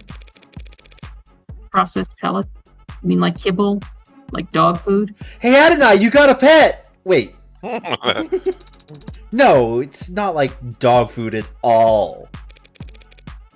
Can you buy it from the pet store? It seems you can. Or is that something you have to look up anyway? Because I've always just eating whatever father gave me. Like what? Marbled beef, never hydroponic, avocados, foie gras, that sort of thing. Coop. Oh. I don't know. Coop actually might have something to say, so I'll at least look it over. Let me find it again. I sort of skipped it. Coop. Tier 5. Yeah, this was like what they used before Test came along. Yeah. If it was to be Contra fighter engineers, 27 day siege, to seize mechanized weapons. It's not been supported since 2063. All right. Okay, well, whatever. Return. And never hydroponic. Calling for sourcing food exclusively from farms using natural sunlight. Okay. Alright.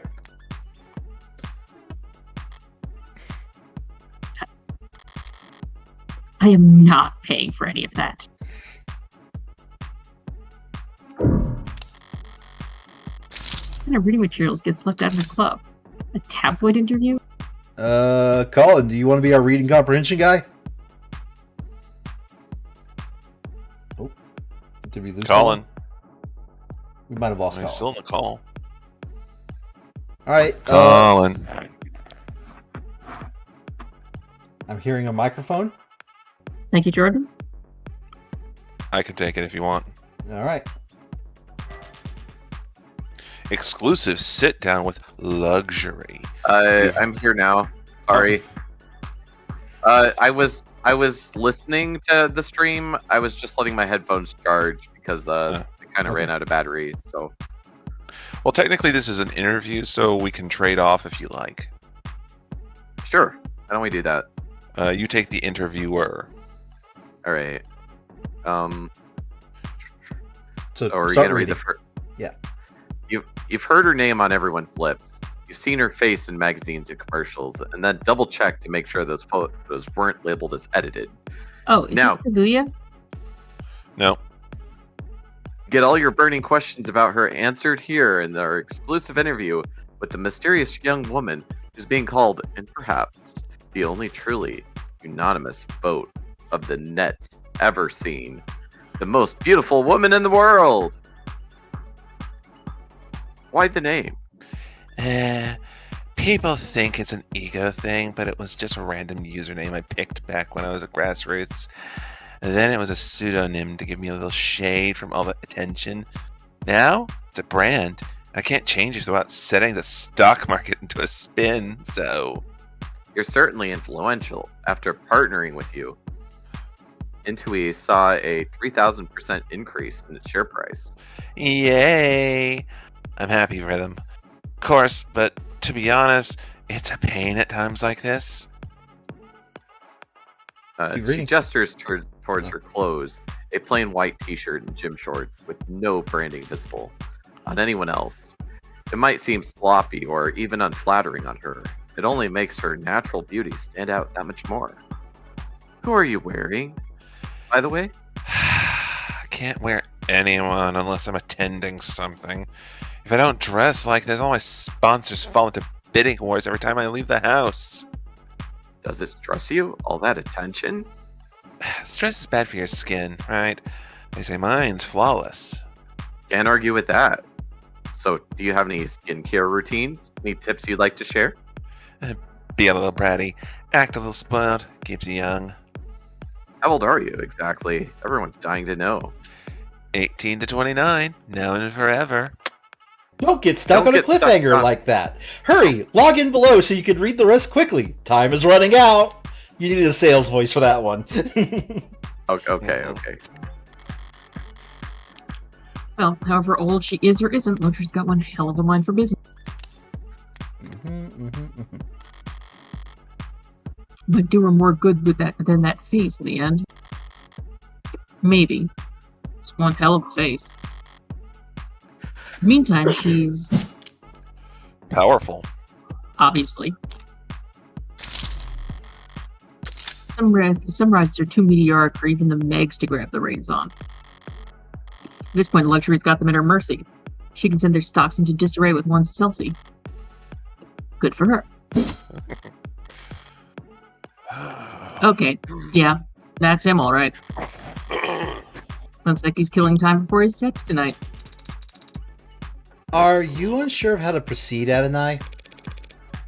I'm sure that you need to hang back. As for me, We should probably we should probably play it straight with this guy. I'm kind of inclined to agree. It's always up in the air because Morgan's but Morgan's also blunt as hell. So So we'll straight go or with cool? straight. Okay. Isaac Porter. What's up? My name's Morgan. I was David's friend. Right now, I'm his lawyer. Sorry, I just got a direct message. I'm just double checking. Okay. We talk. Depends. Were you a friend from work? No. Over here. Thanks, Isaac. Shall we look at his profile? Yeah. Indeed. Isaac Porter, September 18th. Musician, bassist. I like itineraries, grilling, champagne. I don't like resistance training, producers, or ads. The best at gift giving, worst at folding laundry. But I don't do requests. Worst at folding laundry. I'm going to be honest here. I wouldn't know how to fold this either. Yeah. Keep laughing, big man. Don't thank me yet. I might just sit here, shut my mouth, and stick you with my tab. I might just shit here. I know that was accidental, but that's still kind of funny. You wouldn't like what happens if you do that to me, Isaac. You really wouldn't. What kind of lawyer are you? Kind of friend? I'm his defense attorney. Think you missed the bus on that, then, yeah? And I'm a friend that needs to know what happened yesterday. Doesn't everyone? Try somewhere else, friendly lawyer. I haven't seen him in weeks. You might not have seen him. But we both know you spoke with him over the phone yesterday. Only a short time before he died. How the hell? Isaac? It's pretty obvious you don't want this particular spotlight to linger on you any longer than necessary, so why don't we cut to the chase? No lies, no playing coy. Fine. Sarah? Yes, Adonai? The hell? Is that thing transmitting? I'm not streaming any data, no. Or doesn't seem to recognize Sarah either. One more person David was keeping secrets from. And he'd record everything for the court. Fine. Ugh. You two were together, is that correct? We were together. I ended it. Yesterday. Hmm? Care to elaborate? Did they shut off the goddamn club soundtrack again? On our entire relationship. Look, you can tell me everything once, and I can get it on the record. Or you can hear the same question over and over again from 1,000 different cops and Megs for the next 3 months.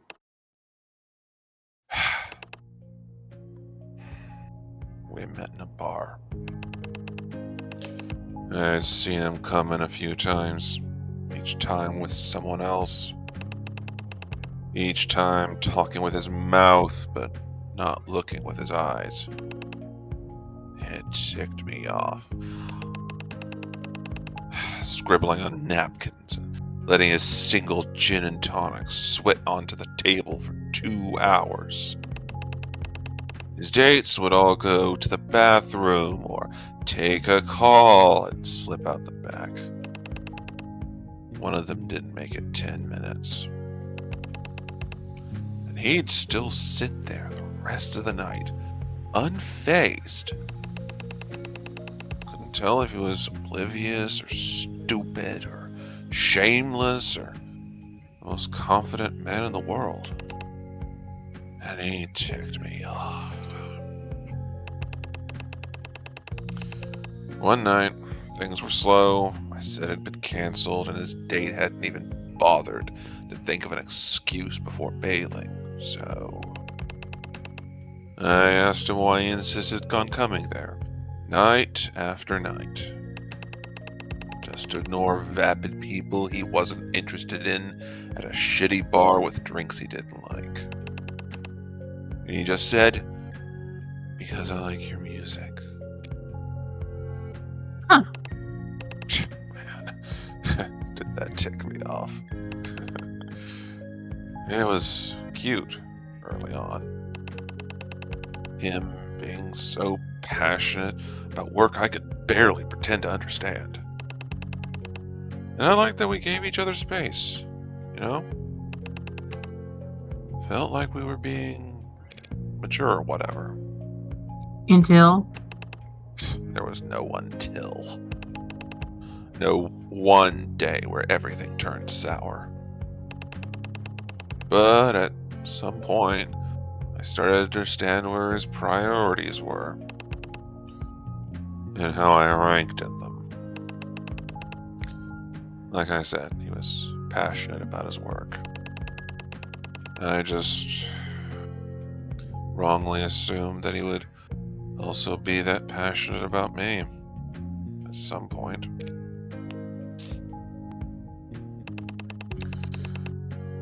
So I pulled away a little. Wanted to see if he'd notice. See if he'd miss me. Testing him like that is the biggest red flag in the world. He never budged. I could ignore him for days, and he wouldn't be the least bit ashamed to see me. If I picked a fight, he'd never get angry or upset. He'd just apologize. He didn't want to fight with me. Guess he was never invested enough to bother. It was my mistake. I watched him sit there all those nights, not giving a shit when people walked away, and still I had this stupid idea that somehow, for whatever reason, I would be different. That I would be special. But I wasn't. So I ended it. Last night? I called him. Didn't expect he'd pick up. I had everything prepared to leave a message with an assistant or ad or whatever. But he answered. First ring. Without hesitation, shame, or awkwardness. And that ticked me off. Seems like a lot of things tick you off, sir. Yeah, fuck off. Yes, a lot of things tick him off. So I told him exactly how valued he had made me feel the past few months. Told him exactly how insignificant I felt as the boyfriend of the illustrious Dr. David Assure. What did he say? He apologized. And then he asked me if that was all I called to tell him. By the way, I just want to point out that woof was the same sound I was about to make when that came up. Yeah. Like, I was literally pursing my lips to make that sound when that text came up.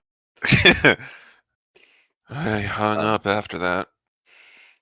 I mean, does that say anything that we chose the right person for the main character? Oh my Yeah. god, like, seriously, just every time we play this, I get more and more just like, yes, this is me. You're secretly Heartbreak Killer? Well, okay, not that part, but And after I hung up, that pissed me off. Spent the rest of the night wrapped in warm disdain for him and his coldness. He made that easy for me.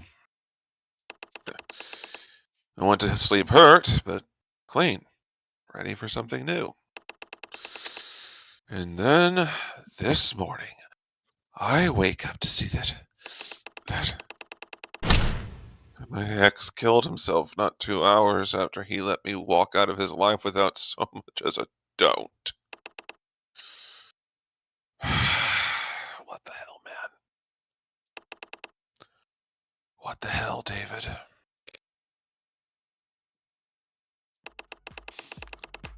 Now you're just the tip of the iceberg of lawyers and reporters and buzzards. Parasites who want to hear about the man who sent David Assure over the edge. I never wanted to be his last lifeline. The straw that broke his back. I just wanted to be his goddamn boyfriend. Turns out I was asking for too much. it's yet to be determined whether David Asher committed suicide. You serious? You don't have all the facts. Oh, and you do? Any one of them point to anything else? Thought so. Thanks for your time. I'll let you get back to it. That's it? No summons or anything? The court has no need for you to retell a sad story like that. The court, huh? Yeah. Sorry to bother you at work. Sarah, let's go. Your discography is very impressive. Not as good as 21st century punk rock, but still pretty good. Yeah, thanks. And your range is remarkable. So it pained me to see that all your works in the last quarter have been so melancholy. I think... Well, what the hell would you know about any of that? What's the matter? Can't find the words? Need to steal them from somewhere first? Butcher them before shitting them back out? I was not trained on any data sets that... Nah, pardon me. My mistake, really. Not your fault you're only standing here because rich prick nerds were allowed to rob the world blind for most of the century. Sarah, we're leaving. Ugh. Fucking heads. What the hell was that about? I was under the false impression that I was programmed using a massive automated learning model. An early 21st century... Not that. Why'd you talk to him?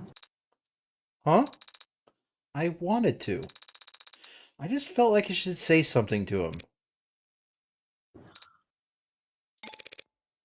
A word of advice? People don't want comfort from strangers, especially when they're androids. No, lots of people have been asking for comfort from androids. Unfortunately. Yes, but they don't. But the androids don't usually approach them. Yeah. They want from the people they want it from. Coming from anywhere else, it's just corn syrup on a parched tongue. Doesn't matter how sweet it is, they'll just start gagging. Oh. You know a lot about people, don't you, Adonai? Compared to you, I'm a goddamn savant. Come on, there's not much time left. Is there still somewhere you want to investigate? Somewhere I need to return to, actually.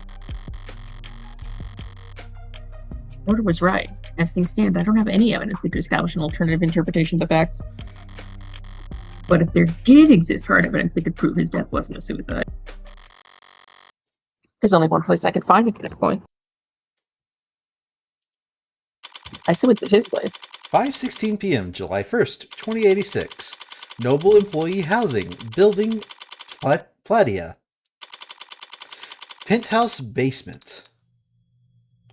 The basement? You sure you don't want to look at another crime scene? I'm all out of time. Gotta approach this from the other angle. The other angle? You know, inductive versus deductive. Flip the chessboard and all that. Oh, I read about this in my visual novellas. Haven't you ever read a mystery novel? I've seen mystery films. Well, let's see if you paid any attention then. When are we going into the chess dimension? What killed Dr. David Asher? Inductive reasoning. Poison. 10 points. There's a point system? Now, how did that poison get into his bloodstream? He must have ingested it orally. And how do we know that? The medical examiner found no injection marks or wounds. And if he'd inhaled it? Inhaled it? Why... Leave the whys to someone who actually understands them. I won't be able to understand anything if I don't practice. Practice by answering the question. I suppose it's possible. But highly unlikely. We'd have found a delivery system for it in the building, like an inhaler. Right. An airborne poison is either shoved in your face or sprayed over a wide area. And no one around David has shown any kind of symptoms. So all we're left with is oral intake. Eliminating the impossible. What's next, Adonai? Jung's corroborated statement was that David didn't exhibit any irregular symptoms or behavior until he started drinking that night. And the police didn't find anything unusual in any of the food or drink in his home. Except for his cup, the results were inconclusive. Jung was drinking from the same bottle and the same type of cup, but didn't get sick. We have to conclude then that David's cup alone was poisoned. That all seems logical and consistent with the police's theory of suicide. So why are we down here? Minus 10 points. No! Back to 0! David left the parlor and came back with the whiskey in 2 cups. Okay, I have to admit, Sarah's a little bit easy for me to do her stuff. Yeah. So I think Morgan is easy for Well you. cast. Sarah is Yeah. easy for me. Jung told us as much, and apparently the cameras upstairs support her story. So we have to conclude then that we got him back from his bar? Better. 5 points. Yes. Oh my god. Did you also get the poison from the cabinet? The police have been in here since we left. According to their ARCS file, they didn't find anything that matches the poison down here. So the poison somehow went straight into his drinking cup then. I need to flip this around again. But then we're back where we started. God damn it. But if you turn something 360 degrees, you're just back to... If I were the prosecution, what would I want more than anything? Proof that David knowingly added the poison himself. He wouldn't do that. And you can make that claim because there's no video evidence to contradict you. How long was David off camera? From 7:36 p.m. to 7:40 p.m. when he left the parlor to get liquor from his bar. So if we had David on camera for those 4 minutes and he didn't poison himself in that time, He would have a perfect alibi for the crime. proving his innocence. But Ad and I, we don't have footage of that. There are no security cameras down here. I think there are. What do you mean? This whole building is coded head to toe in penumbra security systems, courtesy of Noble. Every console, every corner, every Android on every floor, it's all plugged into penumbra. Except that. That panel is... Manufactured by Cotter Security Systems. Why would David put a console for a different security system in exactly one corner of his penthouse? I've never given it much thought. Well, it's been bothering me all day. But my curiosity alone can't scale a 64-digit wall. You mean... Signal hijacking, or whatever you want to call it. Have you tried it before? It's illegal and unnecessary. Father would not... He would not have installed hidden cameras in his own home. That's not a no. At the end of the day, I can't make you do anything. Oh, actually, I probably can now that you're registered to me. Ha! But aren't you the one that wanted to prove his innocence? Eliminate the impossible. I will need your express verbal command. Not like David can press charges against us at this point. Do it. Oh, processing. Did you really need me to say that? For purposes of record keeping, yes. If you... I've gotten past the 64-digit code and I have found cameras. There are a number of them embedded in the room's walls and ceilings. As you theorize, they are on a separate network from the rest of the building. Where are they feeding to, if not the penumbra system? Behind my hibernation unit. A false wall in the back of a safe. I don't understand. Why would Father possibly have a hidden system of cameras inside his own home? Beats me. He was brilliant and more than a little odd. Throw in a little money and odd becomes eccentric. I see, I think. I don't. What the hell was he thinking? What was he afraid of? Why didn't he come to me for... Time's short. Gather facts now, leave computation for later. What did David even do with all this equipment? Dry his laundry? Is this just a repeat of what we read last time? Well, Sarah responds. Oh, Sarah actually has voices here. Okay. What makes you so sure he wasn't exercising? Did you ever see him use any of this crap? No, but he must have used weights when I wasn't looking. Since he promised me he'd take better care of his health. Sarah, these weights are all maxed out. David couldn't have put up numbers like these even if he was piloting a frame. Don't be so sure, Adonai. Pardon? The following is a true story, based on primary sources who were present for the event in its aftermath. Copenhagen, 1981, 8:10 a.m. local time. A towering man with the musculature of a world-class professional rugby player enters the Global Donkey Bank on Friedrichsburg Lane. He explains to the bank teller that he has a bomb in his suitcase, and he wants his gym bag filled with unmarked bills. A security guard approaches him from behind with a nightstick and swings, but the man simply catches the weapon and bends it into a twisted knot with his massive dinner plate-sized hands. When asked to describe the suspect to police afterwards, the teller had only this to say: "That man was all muscle." The rest of the bank heist proceeds without incident. The man exits the building just as police arrive on the scene when suddenly his suitcase explodes. But it's just a smokescreen. Local officers quickly recognize the ploy and rush towards the door, grabbing each of the hostages as they flee while desperately searching for the perpetrator. What they find instead is a diminutive, frail, sheepish young man, barely 160 centimeters tall, holding a gym bag full of money with no recollection of how they got here. Renowned psychologist and trained hypnotist Dr. Werner Kurtzer wrote the following in his diagnosis: acute dissociative identity disorder.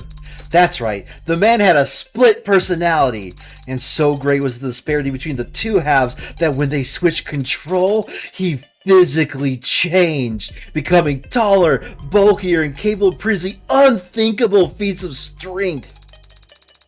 It is really hard to keep up this excitement, so be careful what you say. A man like Father can't do just because of how he looks on the outside.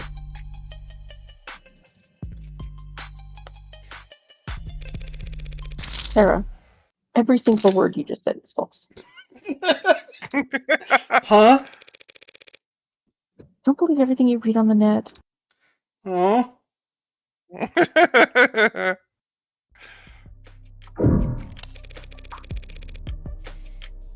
What's the story with this anyway? Some kind of fault in the foundation?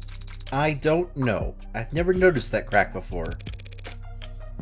I want to get those eyes checked. There's nothing wrong with my vision. This crack must have been created during my most recent hibernation. How? Did David drop a weight a bunch of times, over and over, in the same spot? Liquor cabinet mystery. The liquor cabinet this mystery hinges on. Police must have been through it all by now. They didn't find any foreign contents in any of the spirits. No poison to be found here. Oh, not that kind of poison, anyway. In which case, can I make you anything? Well, if you're offering, I'll have... Sorry, you're way underage, aren't you? 2 years old or whatever? I'm 2.5. Oh, technically. Took that one a lot worse than I expected. Cheer up. Maybe you'll find a mocktail if you climb to the top of the ladder. This is a rolling ladder. A kind of step ladder, not a ladder. Of course they know about the ladder jokes. Of course they know about the... Sandry, I've literally avoided it in every single Phoenix Wright games, but there's a ladder joke in every single one. It is a running gag in the series that I have somehow, during our adventures, avoided every time.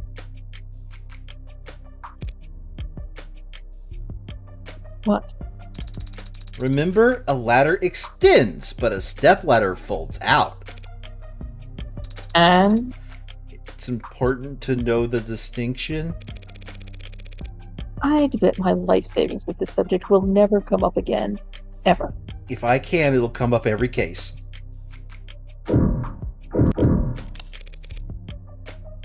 So, is that the original? It was appraised and confirmed to be genuine. At least you didn't get ripped off. I'm a Philistine when it comes to this kind of stuff. What does an android say? I see a meeting, or perhaps an encounter. Two apex forces of nature, two kings of the forest, the stag and the tiger. I think. Great. Actually less cultured than the robot.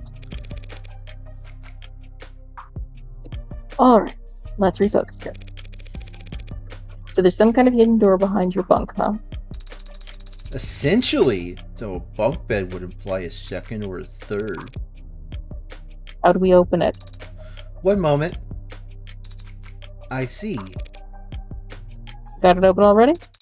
I cannot open this door. Why?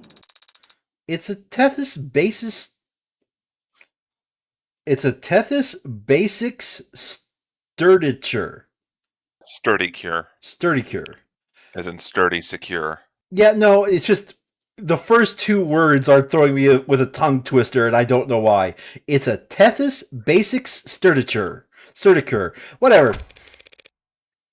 That anti-hack feature in the name is real.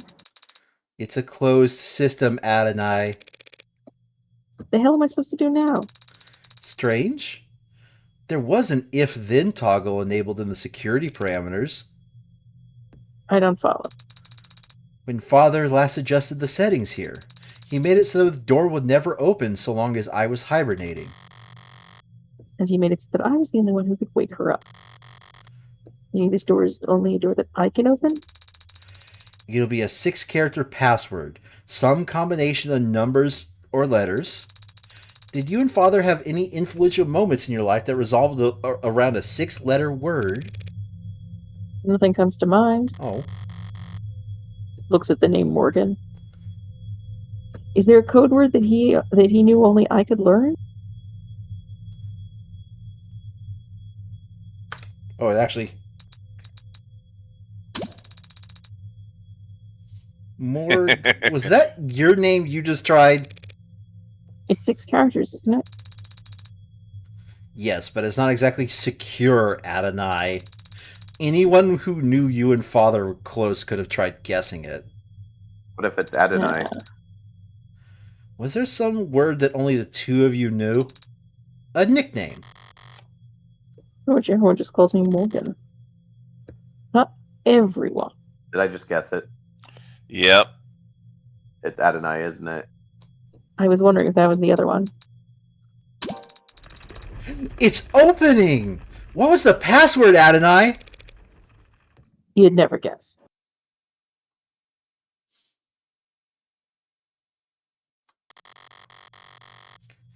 Did feel a bit out of character. Excuse me. Did feel a bit out of character, David, utilizing so much cloak and dagger tech. And I've definitely been struggling with the idea of him doing home improvement. But one step in here, and it all makes sense. It's a panic room. Scary. A panic room is a place for rich people to hide when people start bouncing bricks off their windows.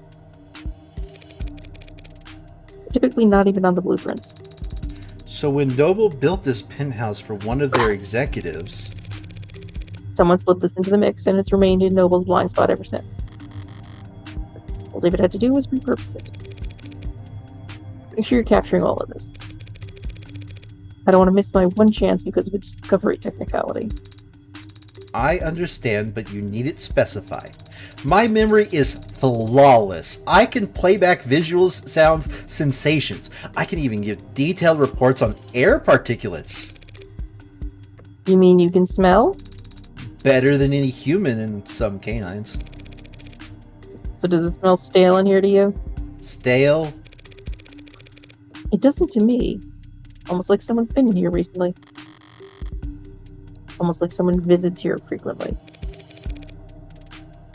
Alright, let's try booting up the computer.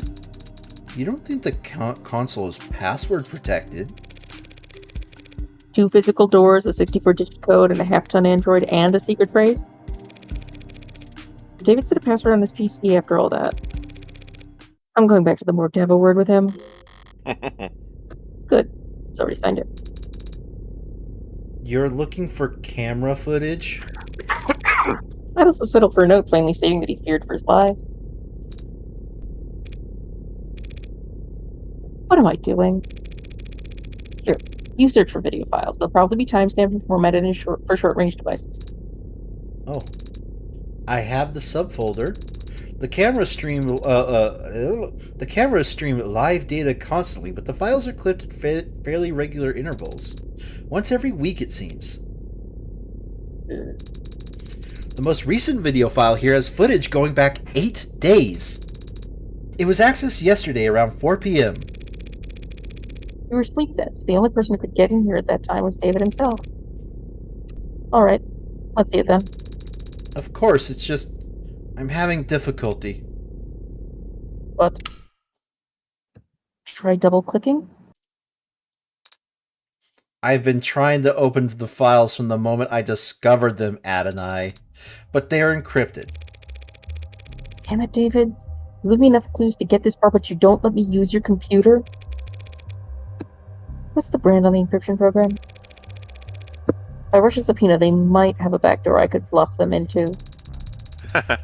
She's actually planning on using some of her legal tools. These which is files, a nice change of pace. These files were not encrypted with any commercially available tool. This appears to be Father's own work. Oh, shit. If David Asher handwrote the encryption on these files, there's no one alive who could... Hey, was Dust just flattering you back there? Or is your processing power really that special? Adonai, Can you break his encryption, yes or no? with enough time, And how much time would that be? I would estimate it at 2 to 6 hours. That's a 4-hour window. No matter how sophisticated, encryption is still just a code that must be deciphered. And when deciphering any code, progress proceeds exponentially, which makes it particularly difficult to determine the amount of time required to complete the process. 2 to 6 hours. I don't have any better options. Get started. I started 4 minutes and 23 seconds ago. Finally showing some initiative. But you've been talking to me this whole time. I have the ability to analyze data in parallel by utilizing subconscious processes, so long as the work required is rote. So you're doing it in the back of your head. Actually, I'm speaking to you in the back of my head. I kind of saw that coming. I could give the decryption process my full, undivided attention, but I would become non-responsive. Hey, that's a pretty nifty feature. I'll have to keep that in mind. Alright, can you take this show on the road, or do we have to rip his computer out of the wall and find a battery? I have copied the encrypted files, and I'll work on them as we travel. We can leave whenever you're ready. Still can't believe David let me get this far just to shut the door in my face in the last second. But he did let me get this far. And the computer's not the only thing in here. Cabinets are a lot less eye-catching than his computer, but knowing David, that's all the more reason to check. The shuffle. Lots of paperwork. Bonds and holdings. A platinum bar? Birth certificate? Might be nearly as valuable. Can't imagine what people would pay to steal David Asher's identity. And down here at the bottom, a binder. Noble's logo on the front, pen in the middle, enough pages to dwarf one of those phone books you see in period pieces. They're masking it in legalese, even on the table of contents, but basically, this is his employment contract.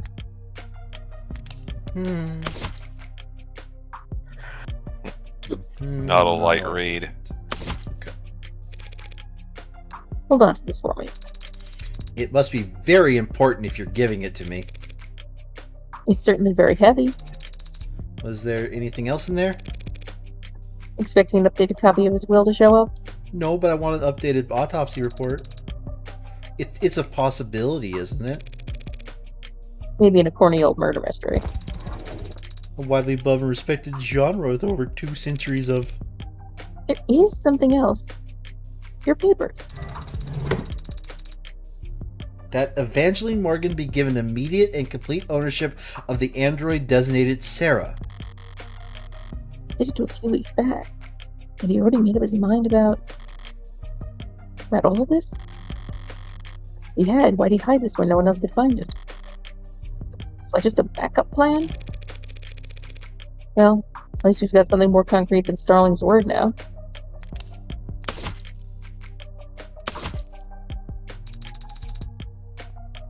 Her word should be plenty, shouldn't it? Not if people realize how precious you are. Eh. As a collector's item. Oh. You get to meet one person who knows what the hell you are. The rebel could have easily argued you fall under private technology or physical holdings. Unless I had something like this.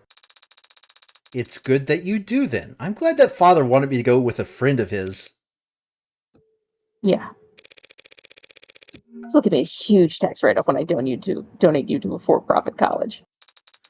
You could at least pick a charitable institution. It's just an old saying. All colleges have been for-profit since the 60s. Oof. That doesn't make me feel any better. You can cheer up in the car. I also ride back to the courthouse. Priority. Damn, I was kind of hoping we would get to the court scenes today. There's an upcharge at this hour for our priority transportation. That's irritating. But I'd like to have more than just a few minutes to prepare once we get there. The upcharge is a multiplier of 5.7. Damn. That's I'll quite an prepare on the upcharge. way over. Very good, Adonai.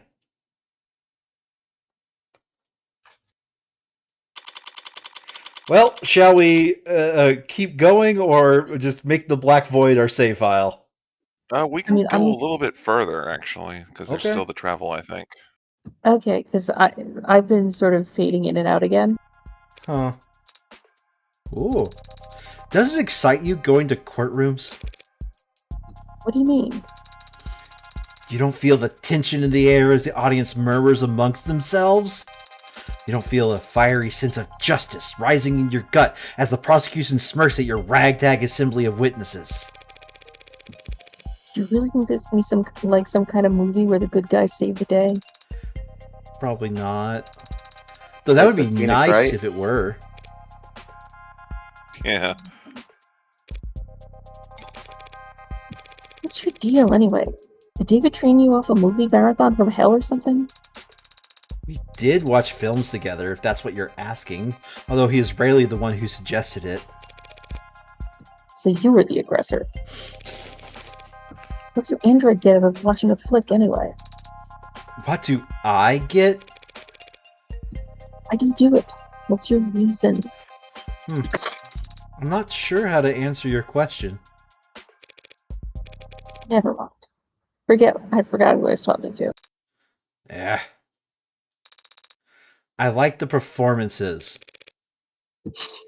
Sure, there you go. Got a crush on Humphrey Bogart or something? He's a handsome man. But it's not the actors I like so much as their performance. The truth is, besides father, I have very little experience when it comes to people. I hadn't noticed. I read the net and I watch people and what they share of their lives. But it's all so subtle, so hard to follow. There's so many unspoken rules that can't be taught, only learned, and I often struggle to grasp them. Yeah. You're all so complex, so detailed, but the characters on screen are exaggerated, larger than life. The actors enunciate, their body language is precise and meaningful. Their face is bright and softly lit, and their eyes are... It's fiction, so these characters and their stories, they have a beginning, a middle, and end. And the people on screen don't ask anything of you except for your attention. You can't disappoint them or make them feel awkward. You could just watch and learn. But what about you, Adonai? What about me? Do you like movies? Yeah, sure. Back when I was a kid. Really? Who was your favorite director? What was your favorite film? It was a long time ago. I don't remember. She lies. Well, that was a short ride. Shall we keep pushing our luck here, or black screen avoid?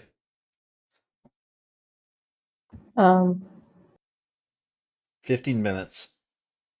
Yeah, no, I know. Let's have our I had first a burst of non-black. energy like 20 minutes ago, but Let's have our first non-black screen save yeah, file. sure. State building, floor 48. Things are quieter here than I expected. Things are quieter than I expected here at the courthouse. I've always felt courthouse is a bit of a misnomer. Government building is probably the best way to describe these towers. All-encompassing and impenetrably vague.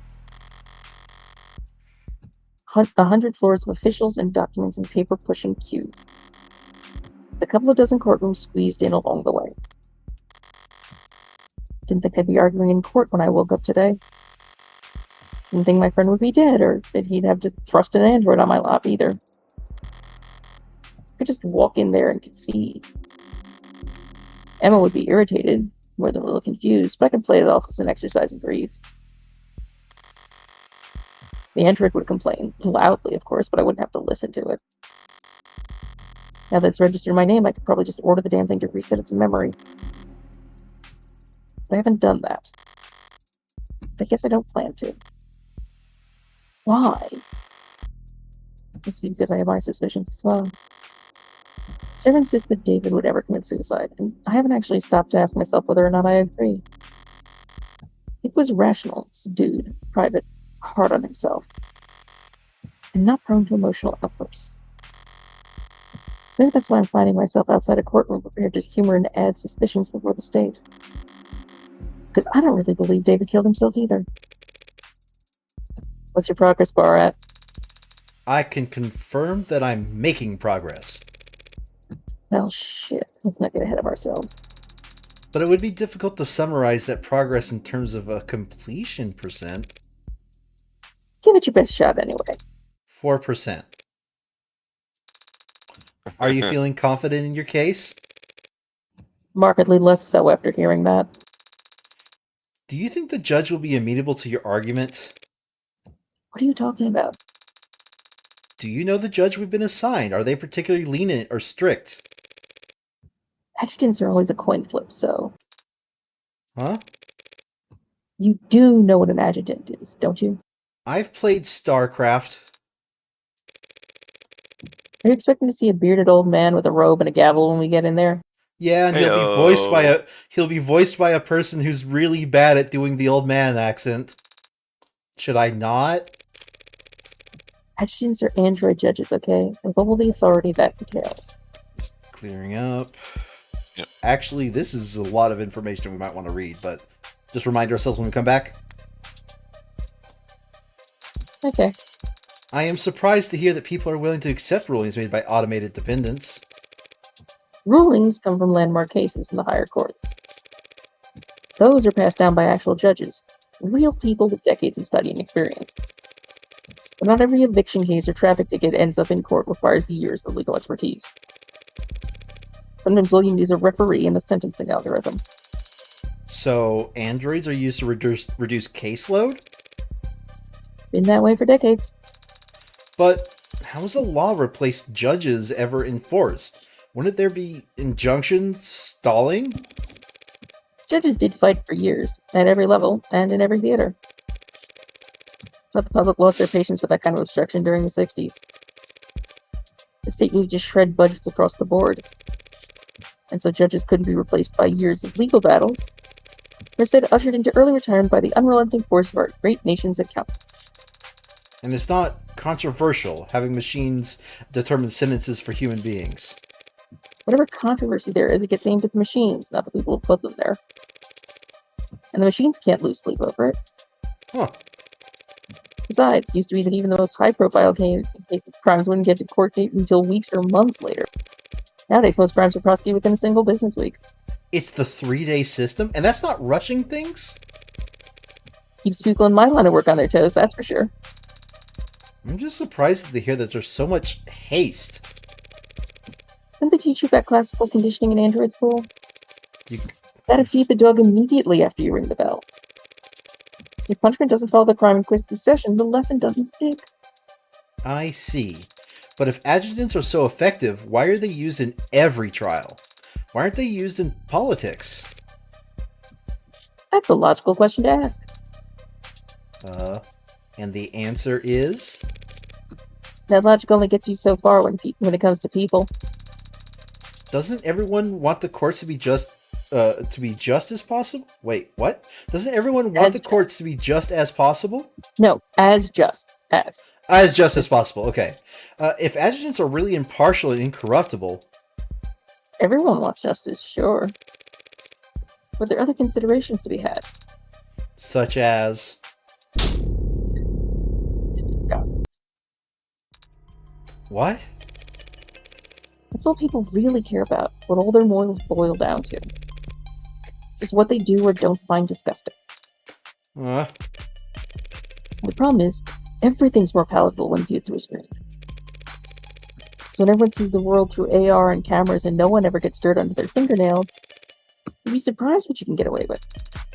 I don't understand. Yeah, well, therein lies the problem. Fuck, it's going to be another black screen, isn't it? Yes. Yep. Because 10 minutes is not enough, or like less than 10 minutes is not enough for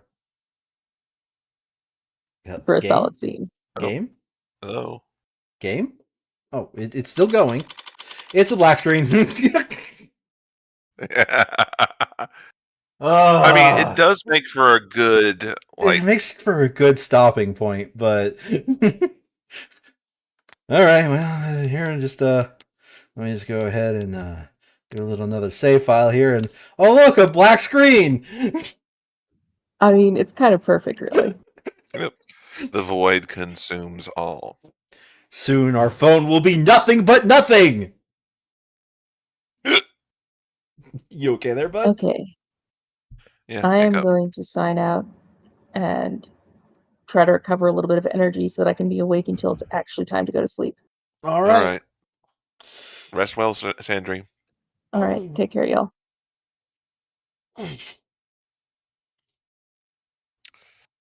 Well, I think things Alrighty. went great today, didn't they? Yep.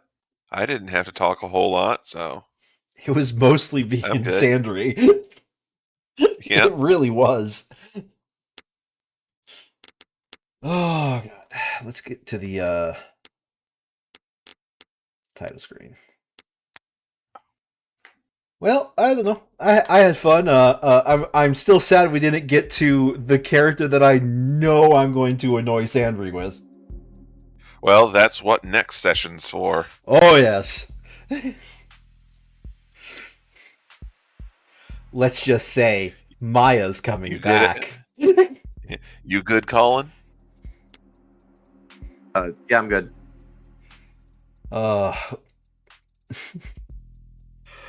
So, what are we thinking here? Next week still seems good for everybody, right? Yep. All right. Well, to everybody that out there in Twitch or YouTube, thank you all for watching. We'll see you guys next time. Bye-bye. Good night. My password